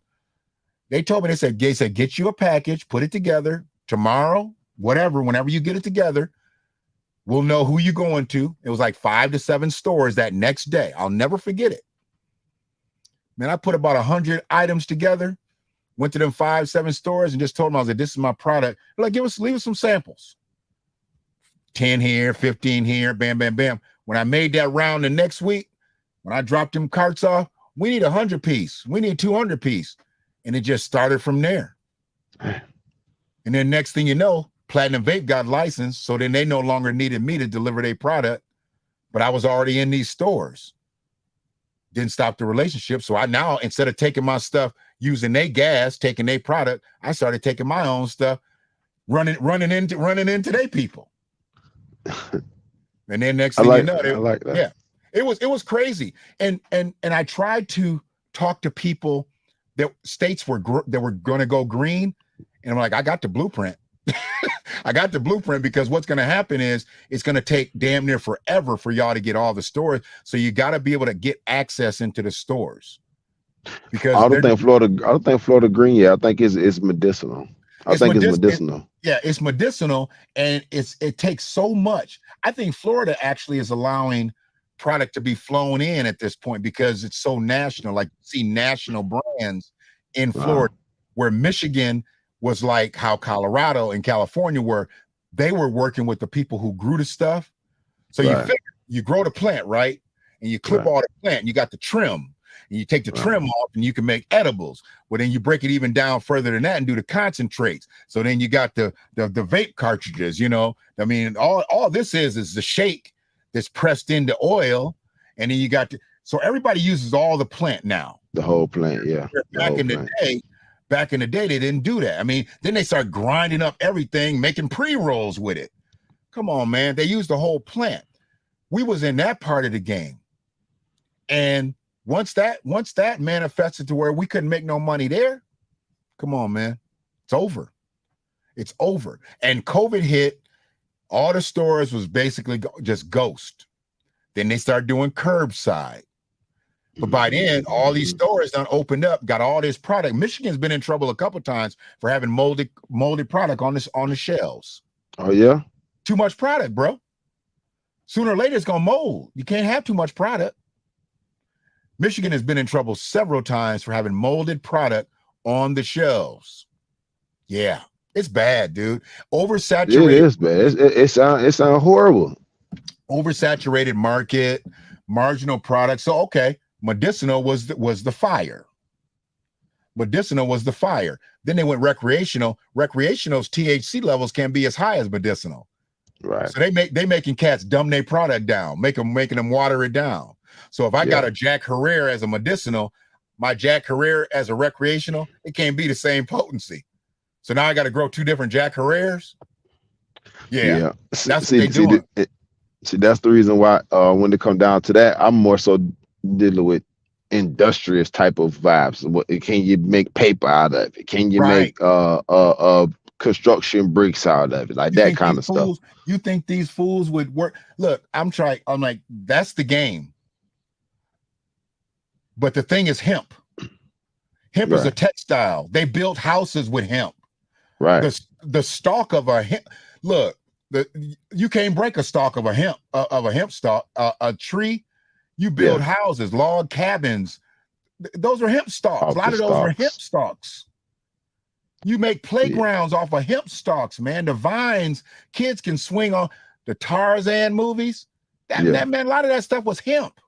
Hemp stalk. People don't realize, man, that's where the game is when you churning it up and making fabric out of it to make clothes. Yeah. That's where the real game is, man. You know. That's what I'm interested in. I mean, I could care less. I couldn't care less, I should say. I couldn't care less about the plant. It's the industrializing of the plant. And they know, and it ain't even got to its surface yet. It ain't even got to its surface. Man, they're gonna have a car. They're gonna have a car that's gonna be able to run on THC or CBD. That'd be great. That'd be great. Yeah. That'd be great. You know, they shut it down. The brother that got killed in the Buffalo massacre. You know, they shut it down. He was a security guard up in there. He had an engine that ran off of water. No, I didn't know that. Oh yeah. And everybody had a conspiracy theory about it, and they shut it all down. These fools up here talking about it too much. You look at the Buffalo massacre. The little race soldier came there from upstate New York and that out the country. One of the people that got killed, and what's the likelihood, Dredd? He working in there as a security guard. He got murked. And when they broke his background out, he was an inventor. I think he was only working there for the benefits. He was an inventor. He was like a retired dude, some type of scientist or engineer from somewhere else, and he was working at that store for the benefits. That fool had invented an engine to run on like it was water. But I'm pretty sure he's the one that did it. It was either on water or was it corn? It's one of them. I'll find the article. I'll send that to you. Yeah, I was just about to say, yeah, send that to me. I was just about to send that to me. Dude, this is craziness. This is great. We're not getting deleted. We're not getting deleted randomly. We're getting deleted strategically. Yeah. This is strategic stuff. The cats that are about something, they don't want you around. And we're working into that area where they don't really want to mess with us. See, they want to mess with the young people because look, I'm going to try to tell you, anybody that's deep into the AI, the chat GPT stuff, that's us. Oh, I'm sorry. The young brother that just went out to California had the twin brother. Remember, he had a twin brother and he went to work for Google or something like that. And they said he was going on a date or something, and they found him dead. No, I don't know nothing about that. This just happened, bro. Got into one of the tech industries. Young cat, 21, 22 years old. He out there, say he going on a date or something like that, or he was going somewhere, dead, gone. Yeah. See, it's not just regular folk. They're strategically knocking people out of play. Right. And that's to fear monger you. You know, don't try to raise up too high in this angle because we'll knock you down. We'll knock you down. And then who wants to go towards that industry? Who wants to think about that? And they're saying it, I mean, it's already out that you can't have too much knowledge, bro. You can have just enough to get by. What'd you say? One leg. We'll give you one leg. Yeah. We're gonna keep that. We're gonna keep that. Everybody thought Russell Simmons had two legs.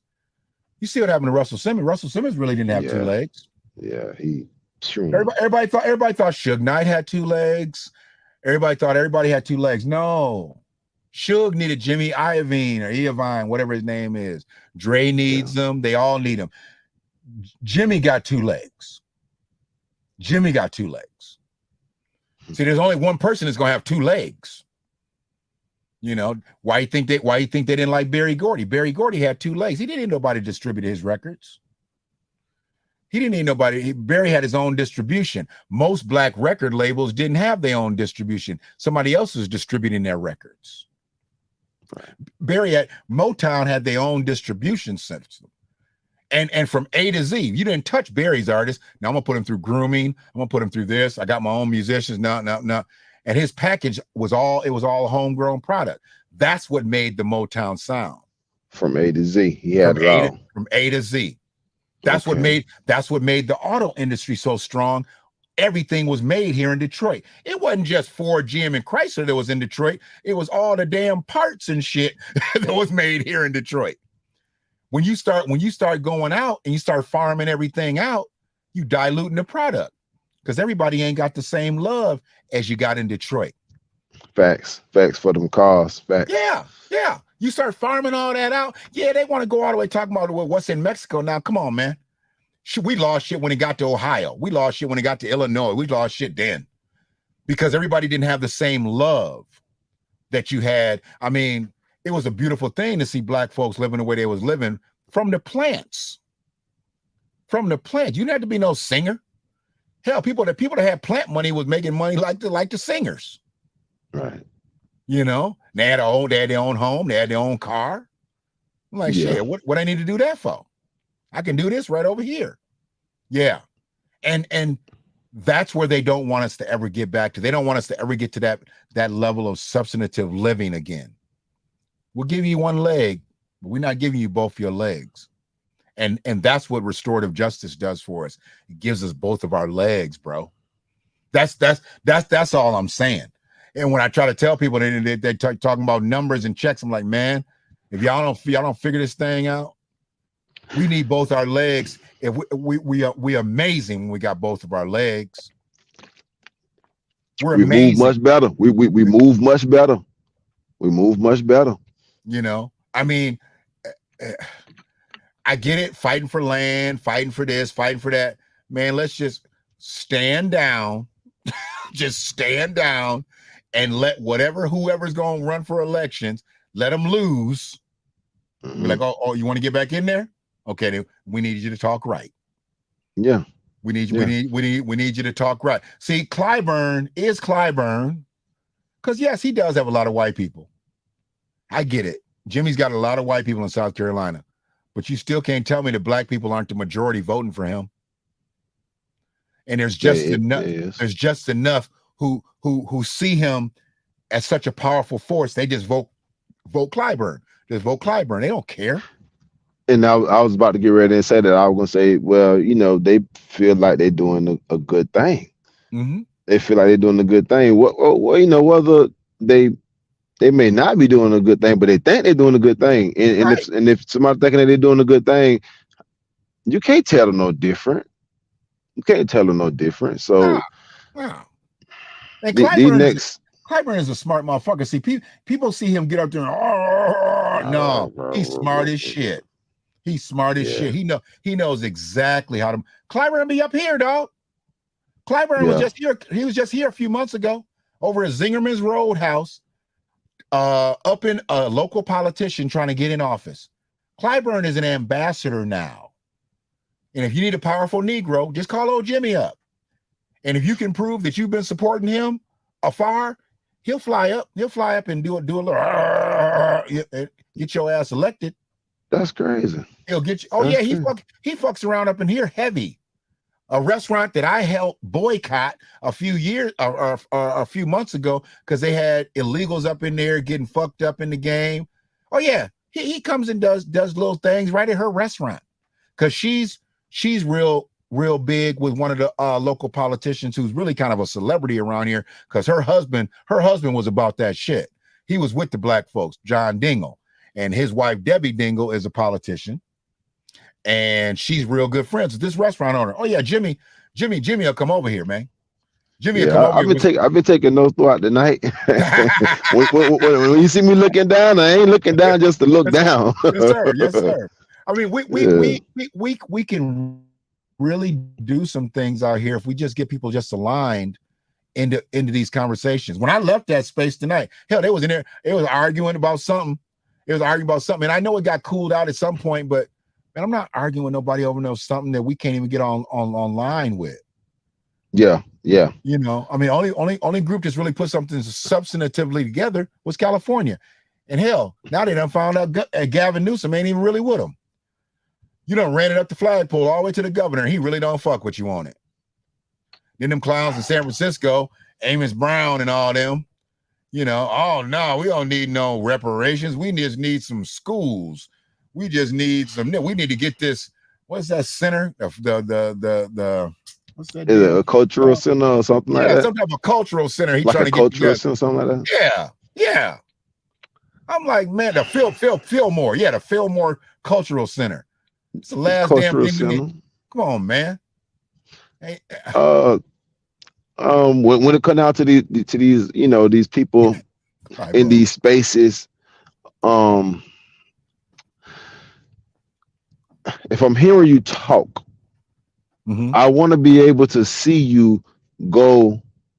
I want to be able to see what you're doing in your own backyard. I really want to see, and whether it's regional, citywide, statewide, townwide, township-wide, hell, 4-5 square block radius. Like I want to be able to see what you doing. If you send it on the app, do you want to, like, can you go in your town center or your city council or wherever and say that same thing? Right. Can you do it? And a lot of times I feel like and I could be wrong. And if I am, to anybody who catching this in the future at whatever time, if I'm wrong about you, then I apologize about it. But I don't believe a lot of people who speaking in those spaces go put no work in when it comes down to the grassroots level, going to these city council meetings, popping up on politicians in public spaces, whether it's a dinner, luncheon, or whatever. But I just don't believe it's much more easier just to put upload a picture and then click your mic button and then talk and I don't like it, man. It's bothersome to me. I don't like that side of the game. You'd be amazed at how many people don't watch my streams live, but then will watch them on the playback out of fear that their name will come up. Like on Facebook, you sit in somebody's stream long enough, it'll say so-and-so is watching now. It's watching, yeah. Yeah, they won't watch the stream live, so they'll watch it on the playback, right? And then it'll be something that I talked about that I might have did. I ran the NAACP down about a month ago because they was up here saluting this superintendent that we was trying to get out to paint. It was just time for her to go. It was just time for her to go. So I got up and publicly spoke, and I ran them down properly, eloquently, no cussing, no nothing, because I'm in a professional environment. Right. I can be who I can be on here, but I'm not gonna get up in front of no school board meeting because they can just mute my mic and then I look like a fool because all that shit's on TV. It's on TV, right. It's on the internet. They do the meetings around here. They should be right on cable network. I'm a grandfather now, dog. I can't be out in public like that. C-SPAN. C-SPAN, all that stuff, right? So I get up in there and I cook the NAACP and I'm like, y'all up here caping for this lady. But where was y'all at when the little black kid was getting called nigger by the white teacher? Where was y'all at then? Where was y'all at then? Where was y'all? And I got him with like 2-3 shots. I only give us 60 seconds to talk. And I'm like, it's a shame that y'all in this space like this. Y'all up here caping for this woman because she took a few photos with y'all at the Freedom Fund dinner. She's supposed to do that. She's the school superintendent. And I got ran down privately. Nobody will do it publicly. They won't get out my lives and talk shit. Man, why you do the NAACP like that? Why you really, dog? You know why I did them like that. How come you didn't come on the live and say that when I was on there? Why'd you go on at me like that? See? That's how we cut now. They didn't see the advantage that I gave black children around here because they're gonna get new leadership. And the interim superintendent right now is black. And we just got a new school board member. He's black. And he's an attorney. And he's a public defender. Who running through the judicial system? Black kids. Right. You basically helping bring in new leadership. You help bringing in new leadership. That's commendable. That's something that you definitely need to tip your hat to. I say it like that. I ain't gonna say bow to, tip your hat to. They just don't see it, bro. But in those spaces, I would say, but in those spaces, it ain't like that, man. No, it ain't like that. No. And I figured, I was like, if I can make the move, the needle move on this level, I don't need to be in Twitter spaces. I don't need to be in a big crowd of people. I like the camaraderie when we all move in with one good message, but them messages get too convoluted in there. I'm not sitting up here arguing with nobody about nothing, like these cats are not real to me, I mean, right, I'm just learning who actually I'm gonna be able to build with locally anyway. Brother Ern, he been in the spaces, and we just broke bread, exchanged numbers. I'm waiting to just be able to see what he wants to do as far as building on a Michigan level, because he's about the real shit. He sees the clown shit around here too, and he's just like, man, I ain't about that. And I'm like, me neither. But see, that's us too. Whereas the Detroit reparations task force got people talking about black Martians and they want polygamy as part of their reparations package. I'm like, come on, man. Those are plants. Oh, and they all hooked up with N-Cobra and NARC and all that. Yeah. See, dude, I'm not getting roped up with any of them cats. All due respect to whatever their real missions do, but they're not a part of reparations mission. They've been here for 30 years and ain't moved our needle one bit. He's walking around wearing dashikis and shit. Yeah, no. No, No costume party. No costume parties. that's it. That's it. The No. kente cloth clowns. That's all they are. Is the kente cloth clowns. I don't need that, man. You know, I mean, we and if we're talking about the diaspora needs to align with us. Y'all came over here. We're not going back to Africa seeking out no reparations. Y'all came over here.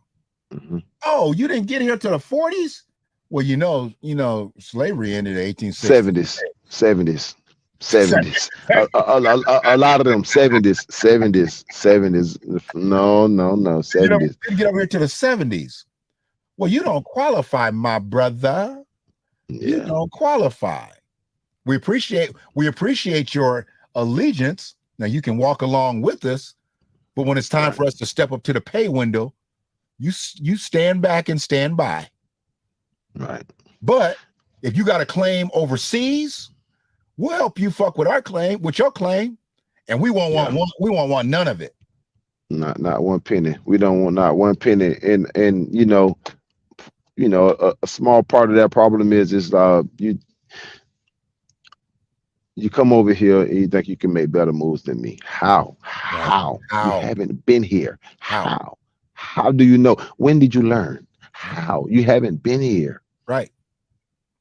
I cannot go to where you from and act as if I can make better moves than you.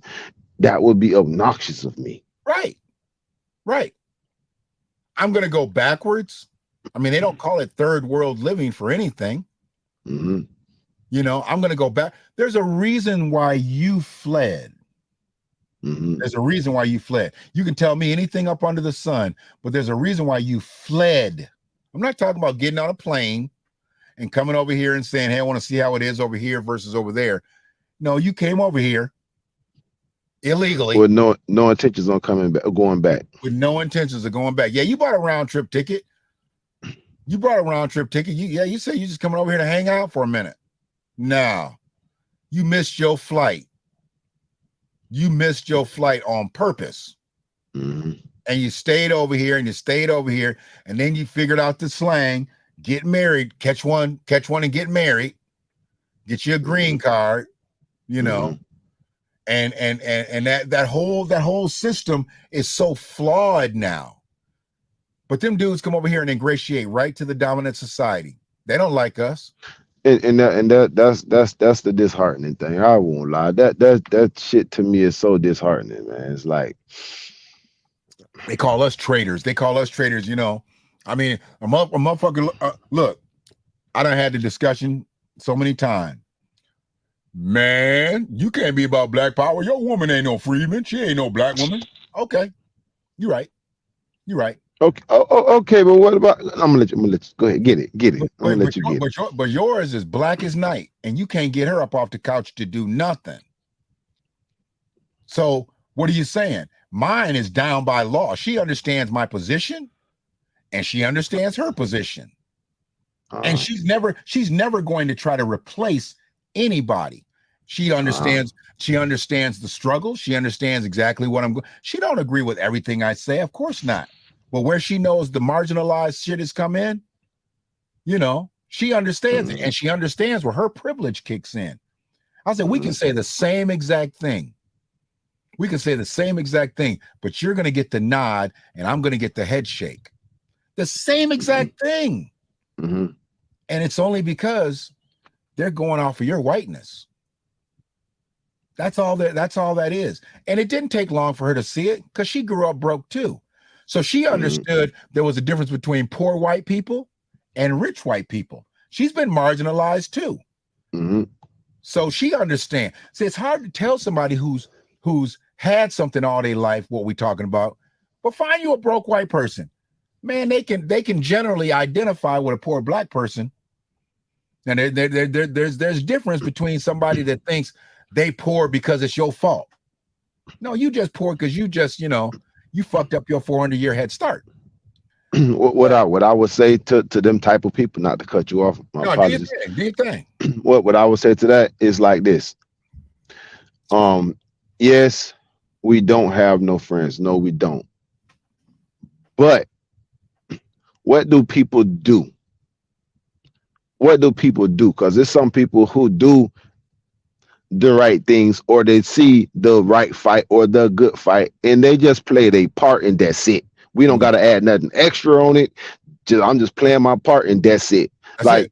I'm not one of those type of people who come off and be like, I do understand. Yes, we do not have no friends. As a people, we do not have no friends. However, we do know individual people who will play their part, and Right. that's it. Right. And that's all we ask of you. And we don't even ask of that. You kind of know the type of people who gonna do that regardless, whether you ask them or not. Mm-hmm. You know? So, I definitely want to let my stance be known to come down to that. Yes, man, we as a family, as a collective, we do not have no friends, but it's really gonna boil down to what do you do? Mm-hmm. What do you do now? Because let's just say, for example, you got some people who, of course we got coons, but Absolutely. you got some people who is like, I'm talking about from other races or other people. Hey man, just call it straight down the middle, bro. That's it. Just call it straight down the middle. Yeah. Yeah. We don't gotta walk around and hold hands all day, that type of stuff. Mm-hmm. If you play it down the middle, that's when we getting into the humanity thing. Mm-hmm. Just play it down the middle. Let's play it straight up. Just be straight up. I think these black politicians will be so powerful if they just played us the right way. Right. I agree with that too. That's it. They just play us the right way. We're not asking for anything more than what we're deserved, what we're owed. Now, before reparations, let's say before reparations, because reparations cannot be the end all be all. We're already moving out here as a people. That's really an add-on. Mm-hmm. But if they say we 13 to 14%, which I think we're more, but if they say we're 13, 14%, which I think we're more, how come we ain't got 13 to 14% of government contracts? How come we ain't got exactly how I feel? How come we ain't got 13 to 14%, of business? Everything. 13, 14% minimum of everything. Minimum. I mean, the only 13, thing 14%. Our population percentage number is incarcerations, arrests, sports, the player side, the player side, not ownership side. Yeah, that's the thing. We're on that labor, which is only a one leg. Right. Yeah, that's a one leg. Ownership gets us to two legs. So how many sports owners we got? We got Magic Johnson. Who else owns some stuff out here? Everybody else is most probably just invested. I wouldn't. Hard to call him owner. Is he a majority owner in anything? Don't he have partners too? He got partners too. Yeah. But he's an ambassador. Well, okay. Well, who'd you just have? You had it. He done lost it. Well, he didn't lose it. He sold it. Yeah, Michael. Michael was a great player. Well, he's the GOAT, right? He's the GOAT. Yeah. But he was a horrible sports team owner. Why? Because he had the goddamn Charlotte Hornets. And even though he had some high draft picks and this, that, and the other, the greatest player of all time couldn't build a winner as an owner. You can't tell me that he was crutched up. They made sure that franchise didn't grow. He could. He had the name and notoriety and as the best player. Yeah. All but that. He thought he could hobnob with the other executives. Nah, bro. I bet you if Michael had took on a partner or two, if he had took on a partner or two, I bet you Charlotte would have started getting the players that they needed. But Michael was trying to do that because he just felt like, I'm the greatest player. I should be a great owner. No, bro, it don't work like that. Right. They didn't even fall for the whole, because Nike tried to get on board and do the Jordans and this, that, and that. No, man. No. I think where Michael hurt his case too was not retiring after the Bulls. He should have went out a winner. When he went out and played for the Bullets and stuff, that kind of diluted his shit like that. Didn't nobody want to see that. Didn't nobody want to see that Jordan, Yeah. No, he should have went out on top. He should have went out on top. And I know he had an issue with his boy in Chicago, but I think they hamstrung him. I think Jerry Krause and them cats that own the Bulls, I think they made sure that they because they all end up dying. Them cats is dead now. But I think they basically made sure that Michael didn't rise up in the ranks, you know, and that's why he was a bum owner, man. Michael was a bum owner, you know. I mean, yeah, and he made a little money out the franchise because the franchise is worth more now than it was just because it's a franchise, you know. Yeah. So, yeah. So that's all it is, man. But man, we done built this conversation just into an organic situation. But I think what we did was we broke some ground on the Tulsa story that other people aren't talking about, you know, and that's why I wanted to use multiple things. We had the audio, we had the video with Brother Morgan, and, you know, just knowing where it was, Dread, just knowing where it was and how bustling of a town it was. And then just literally to end up here, I just expected so much more than just the people literally getting flowers. Yeah. And You're this trying to usher them off the stage of life. That's it. And then leave us with that, you know, that mess right there. With a mural. Yeah. With a mural. And I like I said, I put it in context because it just ain't a mural with us taking a picture in front of it. We got some people that wasn't here when this thing happened. I'm not talking about them just specifically being here because they too young. They're high school graduates. Yeah. But they people wasn't here. In 1921, there was no Esperanzas messing around on the north side of Tulsa. No, not at all. There wasn't no Lazimas messing around on. And if you was, you will be with them. Let's just be real. You will be with them. Yeah. You'd have been trying to pass for that. Yeah, let's just be real about that. Yeah. But when Freeman really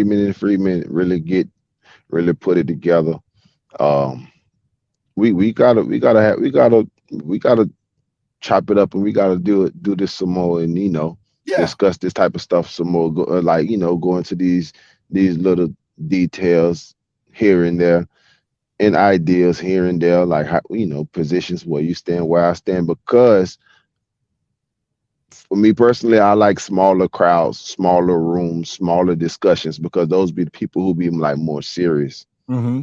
I'd like to have a freestyle. We come up, say we up in here, and everybody that got in here, have them come up on the stage, and we can break bread. Or we got topics. We have 5 or 6 topics, and we talk about it because Brother Michael's gonna always have some stuff to say. You know, Brother Williams always got something to say. Calvin H ain't been rocking with. He's rocked with me before, but he don't rock with me, you know, all the time. But he came in here tonight because he heard something that spurred his mind on. You know, Free's always gonna be in here, and then we had Ryan Hunter came through here. Who else came through here? Black Seed came through here. We had a bunch of people coming through here through the course of the night. And all I want to do is be like, hey man, I'll throw y'all the link. Just come on up, spit your shit. Facts. Facts. I would like to hear it. Yeah, these are people that have stuff, and they can stretch our conversation and what we do. We don't know everything. We don't know, and we don't profess to. See, that's another reason why we vibe, because we don't come off as all, you know, we know every damn thing. You know, we don't come off as that. And there's some people that have these type of platforms. They got to be the smartest Negro in the room. I don't want to be the smartest Negro in the room. I ain't got no reason to talk to y'all if that's the point. I can just sit around, you know, and just be me, you know, just be smart. That's not what I want to do, dog. I want to build, and I specifically want to build with other people that are different parts of the country so I can hear their version of what they got coming. I love hearing your perspective coming from the Florida. My perspective from Michigan. Black Seed is in the DC area, the DMV area. Mike Cooper, Iron Physique, he out west, he in the coast. I don't know exactly where Brother Williams is. Ryan Hunter, he's up in Michigan. Freeze in Florida as well. So there's so many different people, bro. There's so many different people that are all around the different areas, you know, and that's who we need. You know, we need different areas, different perspectives and stuff like that, you know, and I think we light each other's situations up when we coming from a different angle. You know, Right. you being in every damn state except we say Maine and Vermont. Yeah, I think Maine and Vermont, like the only states I ain't been to. Man, if you ain't got a book, I don't know who do. You done seen it all, bro. Yeah. You done seen it all, and you've seen it all from a necessity state. This is how you've been getting your bread. So it's got to be real. It's got to be real. And I mean, you know, and you don't have to deal, man. I can't even imagine being out there on the road, bro. I ain't never been out there. I ain't never been out there the way you out there. You learn a lot, man. You I'll say learn a that you lot. learn a lot. You learn a lot. You know, you learn self-control that you never thought you had. You know, self-control, self-restraint. I mean, because it's, you know, truthfully, all you trying to do is make it back home with your bread. That's it. That's it. Trying to make it back home, you know, with your bread. But boy, they'll test you gangster out there. Yeah. They'll test you. I mean, and I've been in spaces, like I said, I've never been over the road like that. But man, I had to go work in a little town outside of Des Moines, Iowa. And I'm like, am I gonna make it back home? But shit.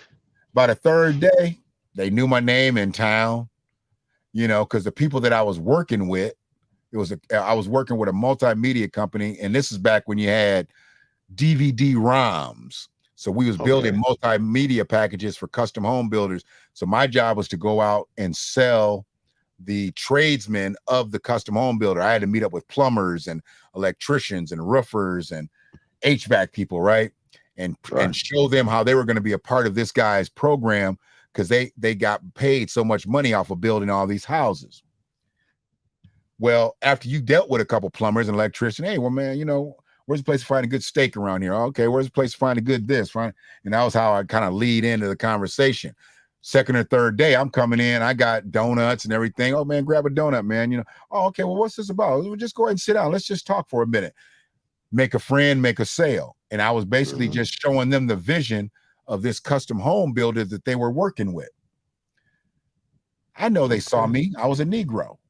And they probably saw me as a nigga. Let me be honest with you. Right. By the end of the conversation, I had to have a yay or nay. Are you going to support this man that puts bread on your table? Or are you not going to support him? So they didn't realize I was a salesperson for their actual boss. Because their boss didn't know how to go to them to get money.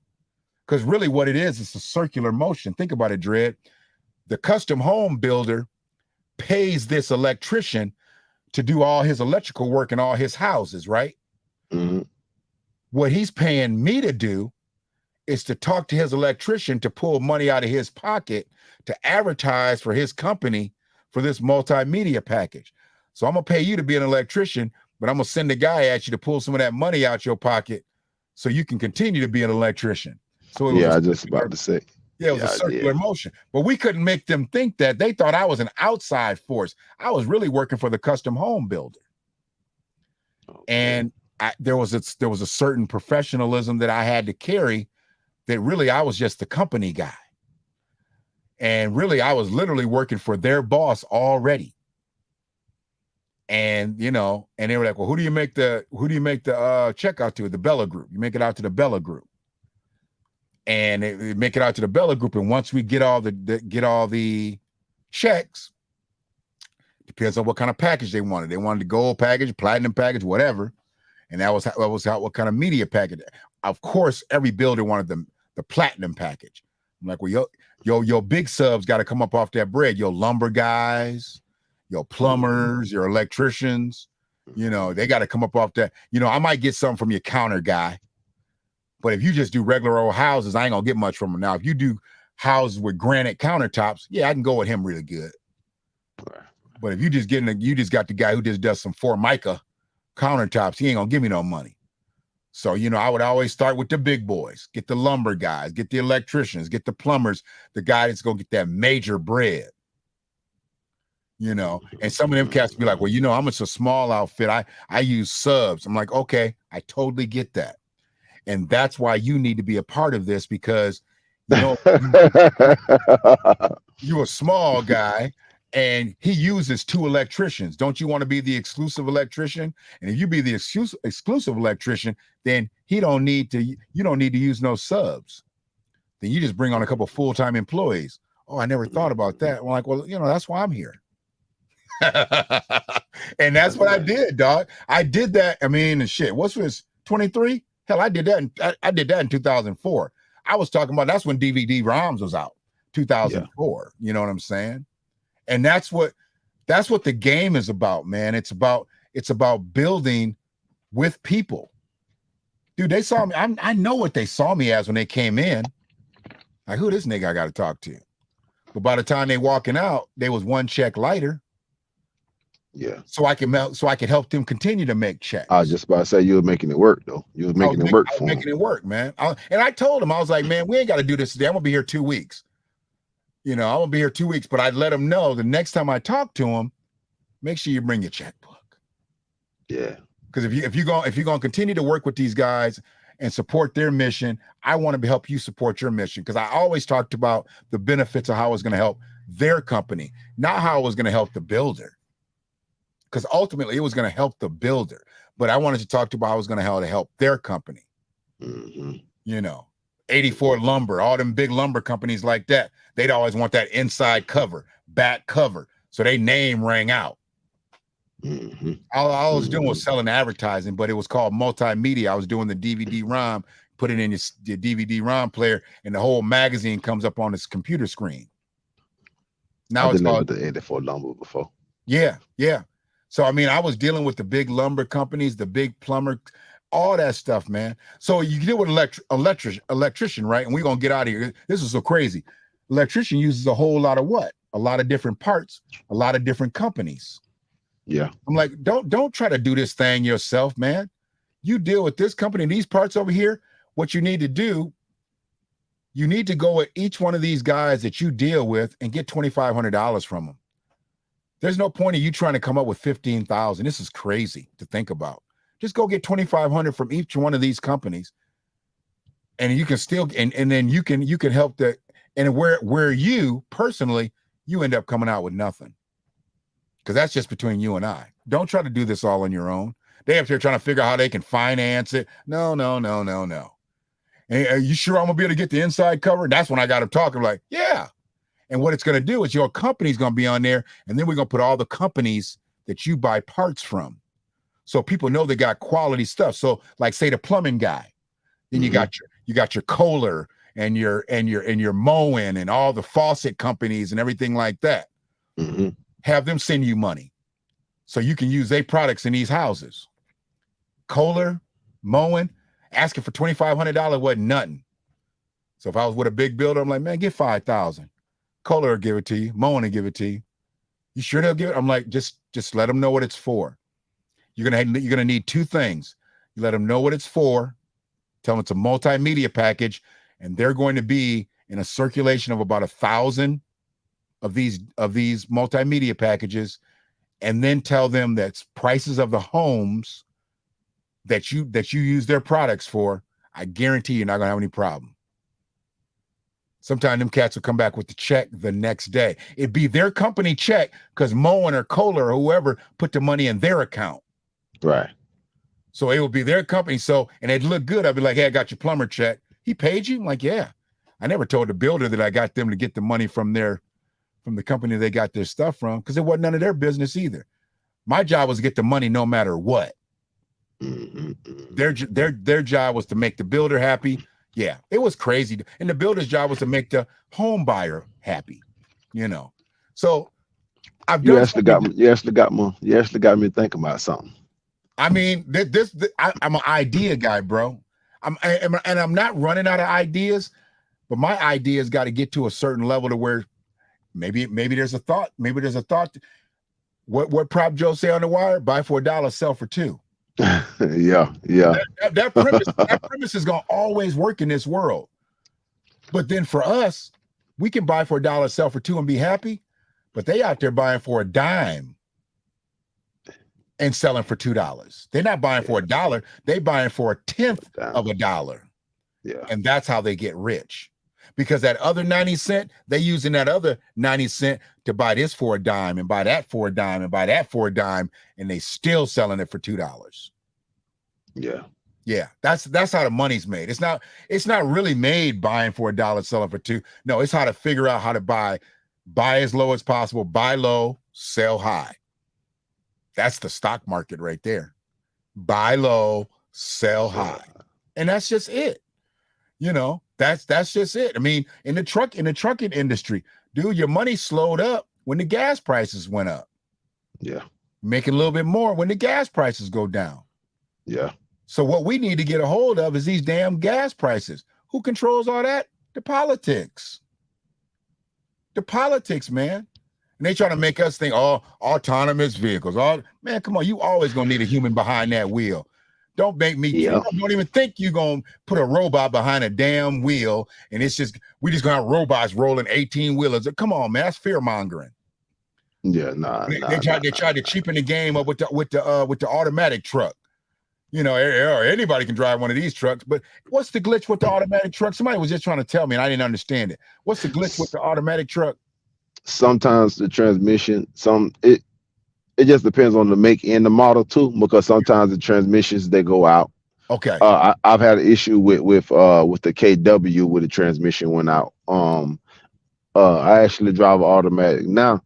I do know how to do a manual now. You seen the fair? I know how to do a manual now, but it's the automatic. With the KW, I had it had an automatic issue. Okay. But all of this junk is like that. All of it is like that. When I say that, I'm talking about like when they try to make it super high tech. Yeah. When they try to make it super high tech, it's always some issues. Right. That's my problem. Is like we get too smart for our own good. Yeah. You start complicating that transmission. The more electricity you put into everything, you can see back in the day where you could look in an engine and see the ground. Yeah. All you need is the necessity of the moving parts. You don't need all that other junk. Yeah, all the extra sensors here, that bad wire. No, the basics and stuff like that.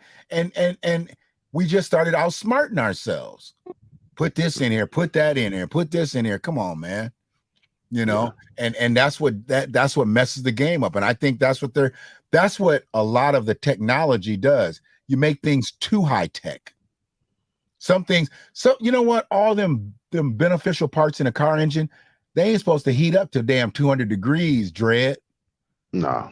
That stuff ain't meant to be like that. That's why you got coils all around certain things, because it can withstand that heat. Yeah. And you ever notice, and I know you notice as a truck driver, a lot of that stuff, it looked like aluminum foil.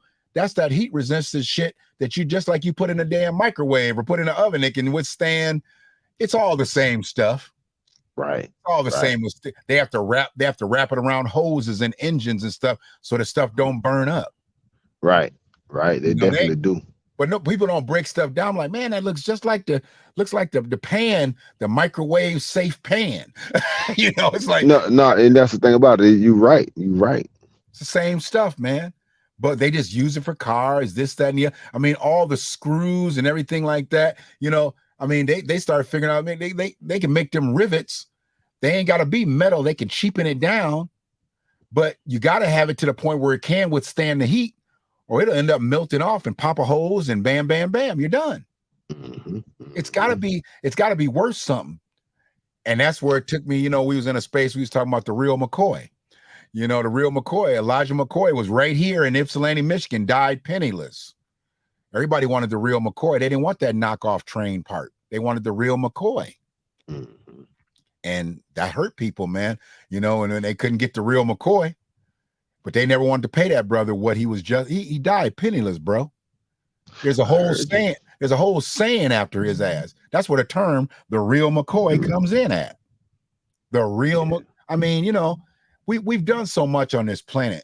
We've done so much, and then y'all don't just want to pay us what we owe. Come on, bro. and we foolish enough not to align with one another. That's the crazy thing. That's the even crazier crazy that they don't want to pay us, but it's even crazier that we won't line up and be like, to hell with this. Let's get this bread. You know, so dog, this group, that group. Huh? Yeah, you got to be this group, that group, this group, that group. Hold on a second. I ain't even gonna jump on it, but I bet you right now there's probably about 3-4 Twitter spaces open right now. Hold on one second. Watch this. There's 1, 2, 3. There's 3 Twitter spaces open. Okay, one's about the war. They've been going for all day. This one's Powernomics. They talking about it's Powernomics. And then, oh, okay, your boy Major, he got one going. You know, and it's so crazy, like that he can even garner people in his space still. You know, this guy got federal cases. He got federal cases. A Black Lives Matter grifter got federal cases, but he can still put 100, 200 people in a Twitter space to talk about absolutely nothing. Nothing. That's a waste. You're a waste of time, bro. You're a waste of my time. You know, and just, you know, and that's why I felt like a lot of them cats with the big platforms. I ain't here to throw no shade on nobody. When they started allowing that type of stuff on their platform, I'm like, I can't listen to you, bro. Yeah, no, I fell back from that. I fell back from that. I mean, the real message is with the real people, and those aren't real people, bro. They're just not. So, man, I appreciate the build. I'm glad we're in such a space to where the conversation opened up with folks like Black Seed, you know, Mike Cooper, Iron Physique, Williams, Free, you know, Ryan Hunter got in here. You know, you're just a spirit that brings people out like that. That's why I think if we get 4 or 5 people going at one thing, or maybe I'll tackle on one topic or multiple topics, I think the conversation just goes from there, man. I think it just really goes from there. We don't have conventional thinking, you know, going. We got some really, you know, off the track thought processes, and you know, and stuff warped. Yeah, and you know where it comes from? It comes from them elders. Bro, you got a 114-year-old relative that you was able to break bread with? Come on. Yeah. Man. Come on, man. There's not 10 people like you around you. That's the crazy thing. Everybody didn't have that. And I mean, I had, like I said, most of my grandmothers all lived in the late 90s, almost 100 years old. So I had a lot of wisdom that lived right up damn near to that century mark. My great grandmother on my father's side, not my mother's, my grandfather's mother, she was 103, 104, Union City, Tennessee, sat on the front of a porch every single day. Every single day. I mean, our people aren't living like that no more, but the wisdom that they carried, we have to cherish that, man. We got to cherish it. We got to bottle that up and be able to tell that story to ours. Right. Because we're not going to be able to recreate that history. Right. We can't recreate that history. And that's why we owe it to ourselves to go get this money. Go get this policy, this legislation, this full schedule of reparations. We got to get that, bro. We got to get that. So, man, when you got to get back on the road, when you got to get back on that joint. I'm probably gonna start out tonight. It's like this. I can go tonight, or I can chill out for a few hours, probably take another nap, and then get up and go again. And then how long do you actually roll? Like, if you roll through the night, how long do you actually get on the road for? Hell, I ain't gonna lie. I try to max it out. I try to do 10, 11 hours. What? Yeah, I try to max it out. You can do that tonight, like in a couple hours. Say you could get on the road. It'd be 3 o'clock, and you can run till 11, 12 o'clock. Yeah. Yeah. I mean, I can roll. I'm a driver. But dog, I need some sleep before. I mean, I just like you know. Sometimes I stop to take a nap, but I don't have to all the time. Like last night, I did it, and I took a little nap earlier, and then like I said, it's either I might go ahead and pull off now in a little bit, or I might just go ahead and just take a nap, then get up and push out. Okay. Well, either way, man, I know you always got your head on a swivel, and I know you're always tight out there. Just be safe. You know, it's just something weird about October month. Things always happen in October month, and I'm just, my brothers is over the road. Anybody that's got to get up and down these highways and byways. I'm just always thinking, it's just be careful out there, man. I mean, I had a good time, man. My birthday was Friday, it was the 13th. That my birthday. I had a good time. And I was trying to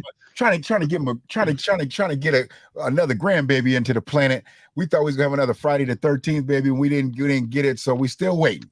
We still waiting. And I didn't get no text all through the night, but I think by morning I might have another one here on the way. Congratulations, man. Beautiful thing. Yeah. So my Hayes Freeway said there's any freedmen movements in Florida, task force or anything. They left this 3 hours ago, man, and I didn't even look at my phone. Good Lord. Yeah, not that I know of, but I'd love to be part of one. Okay, well, this is from Frida. She's in the chat. I'll make sure y'all link. She's in the Tampa area, if I'm not mistaken. I'm 2 hours south of her. Okay, but if you need an ally down there doing that, and I don't know what that does, like 2 hours from me, not a whole lot. It's like halfway to Chicago, so it'd be basically getting into Indiana. Man, y'all could probably connect some dots down there, because y'all just got a chaotic situation with that damn race soldier of a governor. Y'all need to definitely be working on the ground level. I mean, is that fool gonna be able to get reelected? Because he's not gonna be president. So will he got a chance? He got a chance. I'm gonna be honest. He got a chance. Dog. I mean, I see horns when I see him. I see horns, man. How does he maneuver through Florida like that? Because Florida we got white parts, black parts, Spanish parts, mixed parts. It's some more mixed parts. And the mixed parts go to the other side. Yeah. That's what I'm saying. Yeah. We ain't got no friends, Dread. Yeah. We ain't got no friends. But with that being said, dude, just be safe out here. We're gonna get right. I'll make sure that we all link up, because she'll come up on a space. Is she still in here? Hold on a second. She might have got up in here. Well, that's Black Seed. I was like, good show. Appreciate you, Black Seed. I thought that might have been free up in here. But yeah, no problem, man. Shout out to you, Black Seed. I see you coming. Brother Calvin. Yeah, Brother Calvin. Calvin. This is just a build, just brothers just building, and we brought things out that weren't actually talking about Black Wall Street, but you see how Black Wall Street was. I mean, Black Wall Street spurred these thoughts. We talked about, how many card games, how many pool games, how many, bowling, games, whatever. The brothers just might have just been sitting out in front of their house thinking about manifesting. That's all we doing right here now. We thinking about different situations, of how we can move, because truthfully, no, there'll never be what we had right there in Greenwood, but man, we can manifest it 10 times over. We got the internet. We can make something. We can do something. We can do something, and we're going to do something. We're going to do something. It's just, we got to keep the clowns out of our midst. We got to keep the clowns out of our midst. And when we start talking about that political end, look, man, we want to hear your platform. Oh, that's not what we want to hear. Bye. It's not about keeping them in play. We're done keeping people in play that aren't for us. Fast. We did that. That didn't work for us for a lot of years. So be good, brother. Be safe. And we'll be what was I supposed to be getting you? There was something else I was supposed to get you. I sent you the auto thing. We just said I was supposed to send. There was something else. I don't remember, but if I do, I'm gonna shoot the message across. It's nothing. The crazy thing is, there's so many different ideas now, and I'm thinking about the truck thing. I just believe that there's so many different things that truck school, and not just being a driver, because everybody won't want to drive. What about mechanics? What about this? What about that? All the way. It's the most stuff that I'm into. Is dealing with global logistics and the domestic logistics, like more so off of the labor side onto the other side. There you go. There you go. So me and you, I can get up with you on that and then shoot you some of that information because it's like certain groups they making moves. They're Already. making moves. Yeah. It's some groups that's making moves. I'm trying to get up on speed with them. It's time to get our other leg, Dread. Yeah, it's time to get our other leg. You're right. I'm All with right, that. brother. Let's do it. All right. Salute. Peace out. Yeah.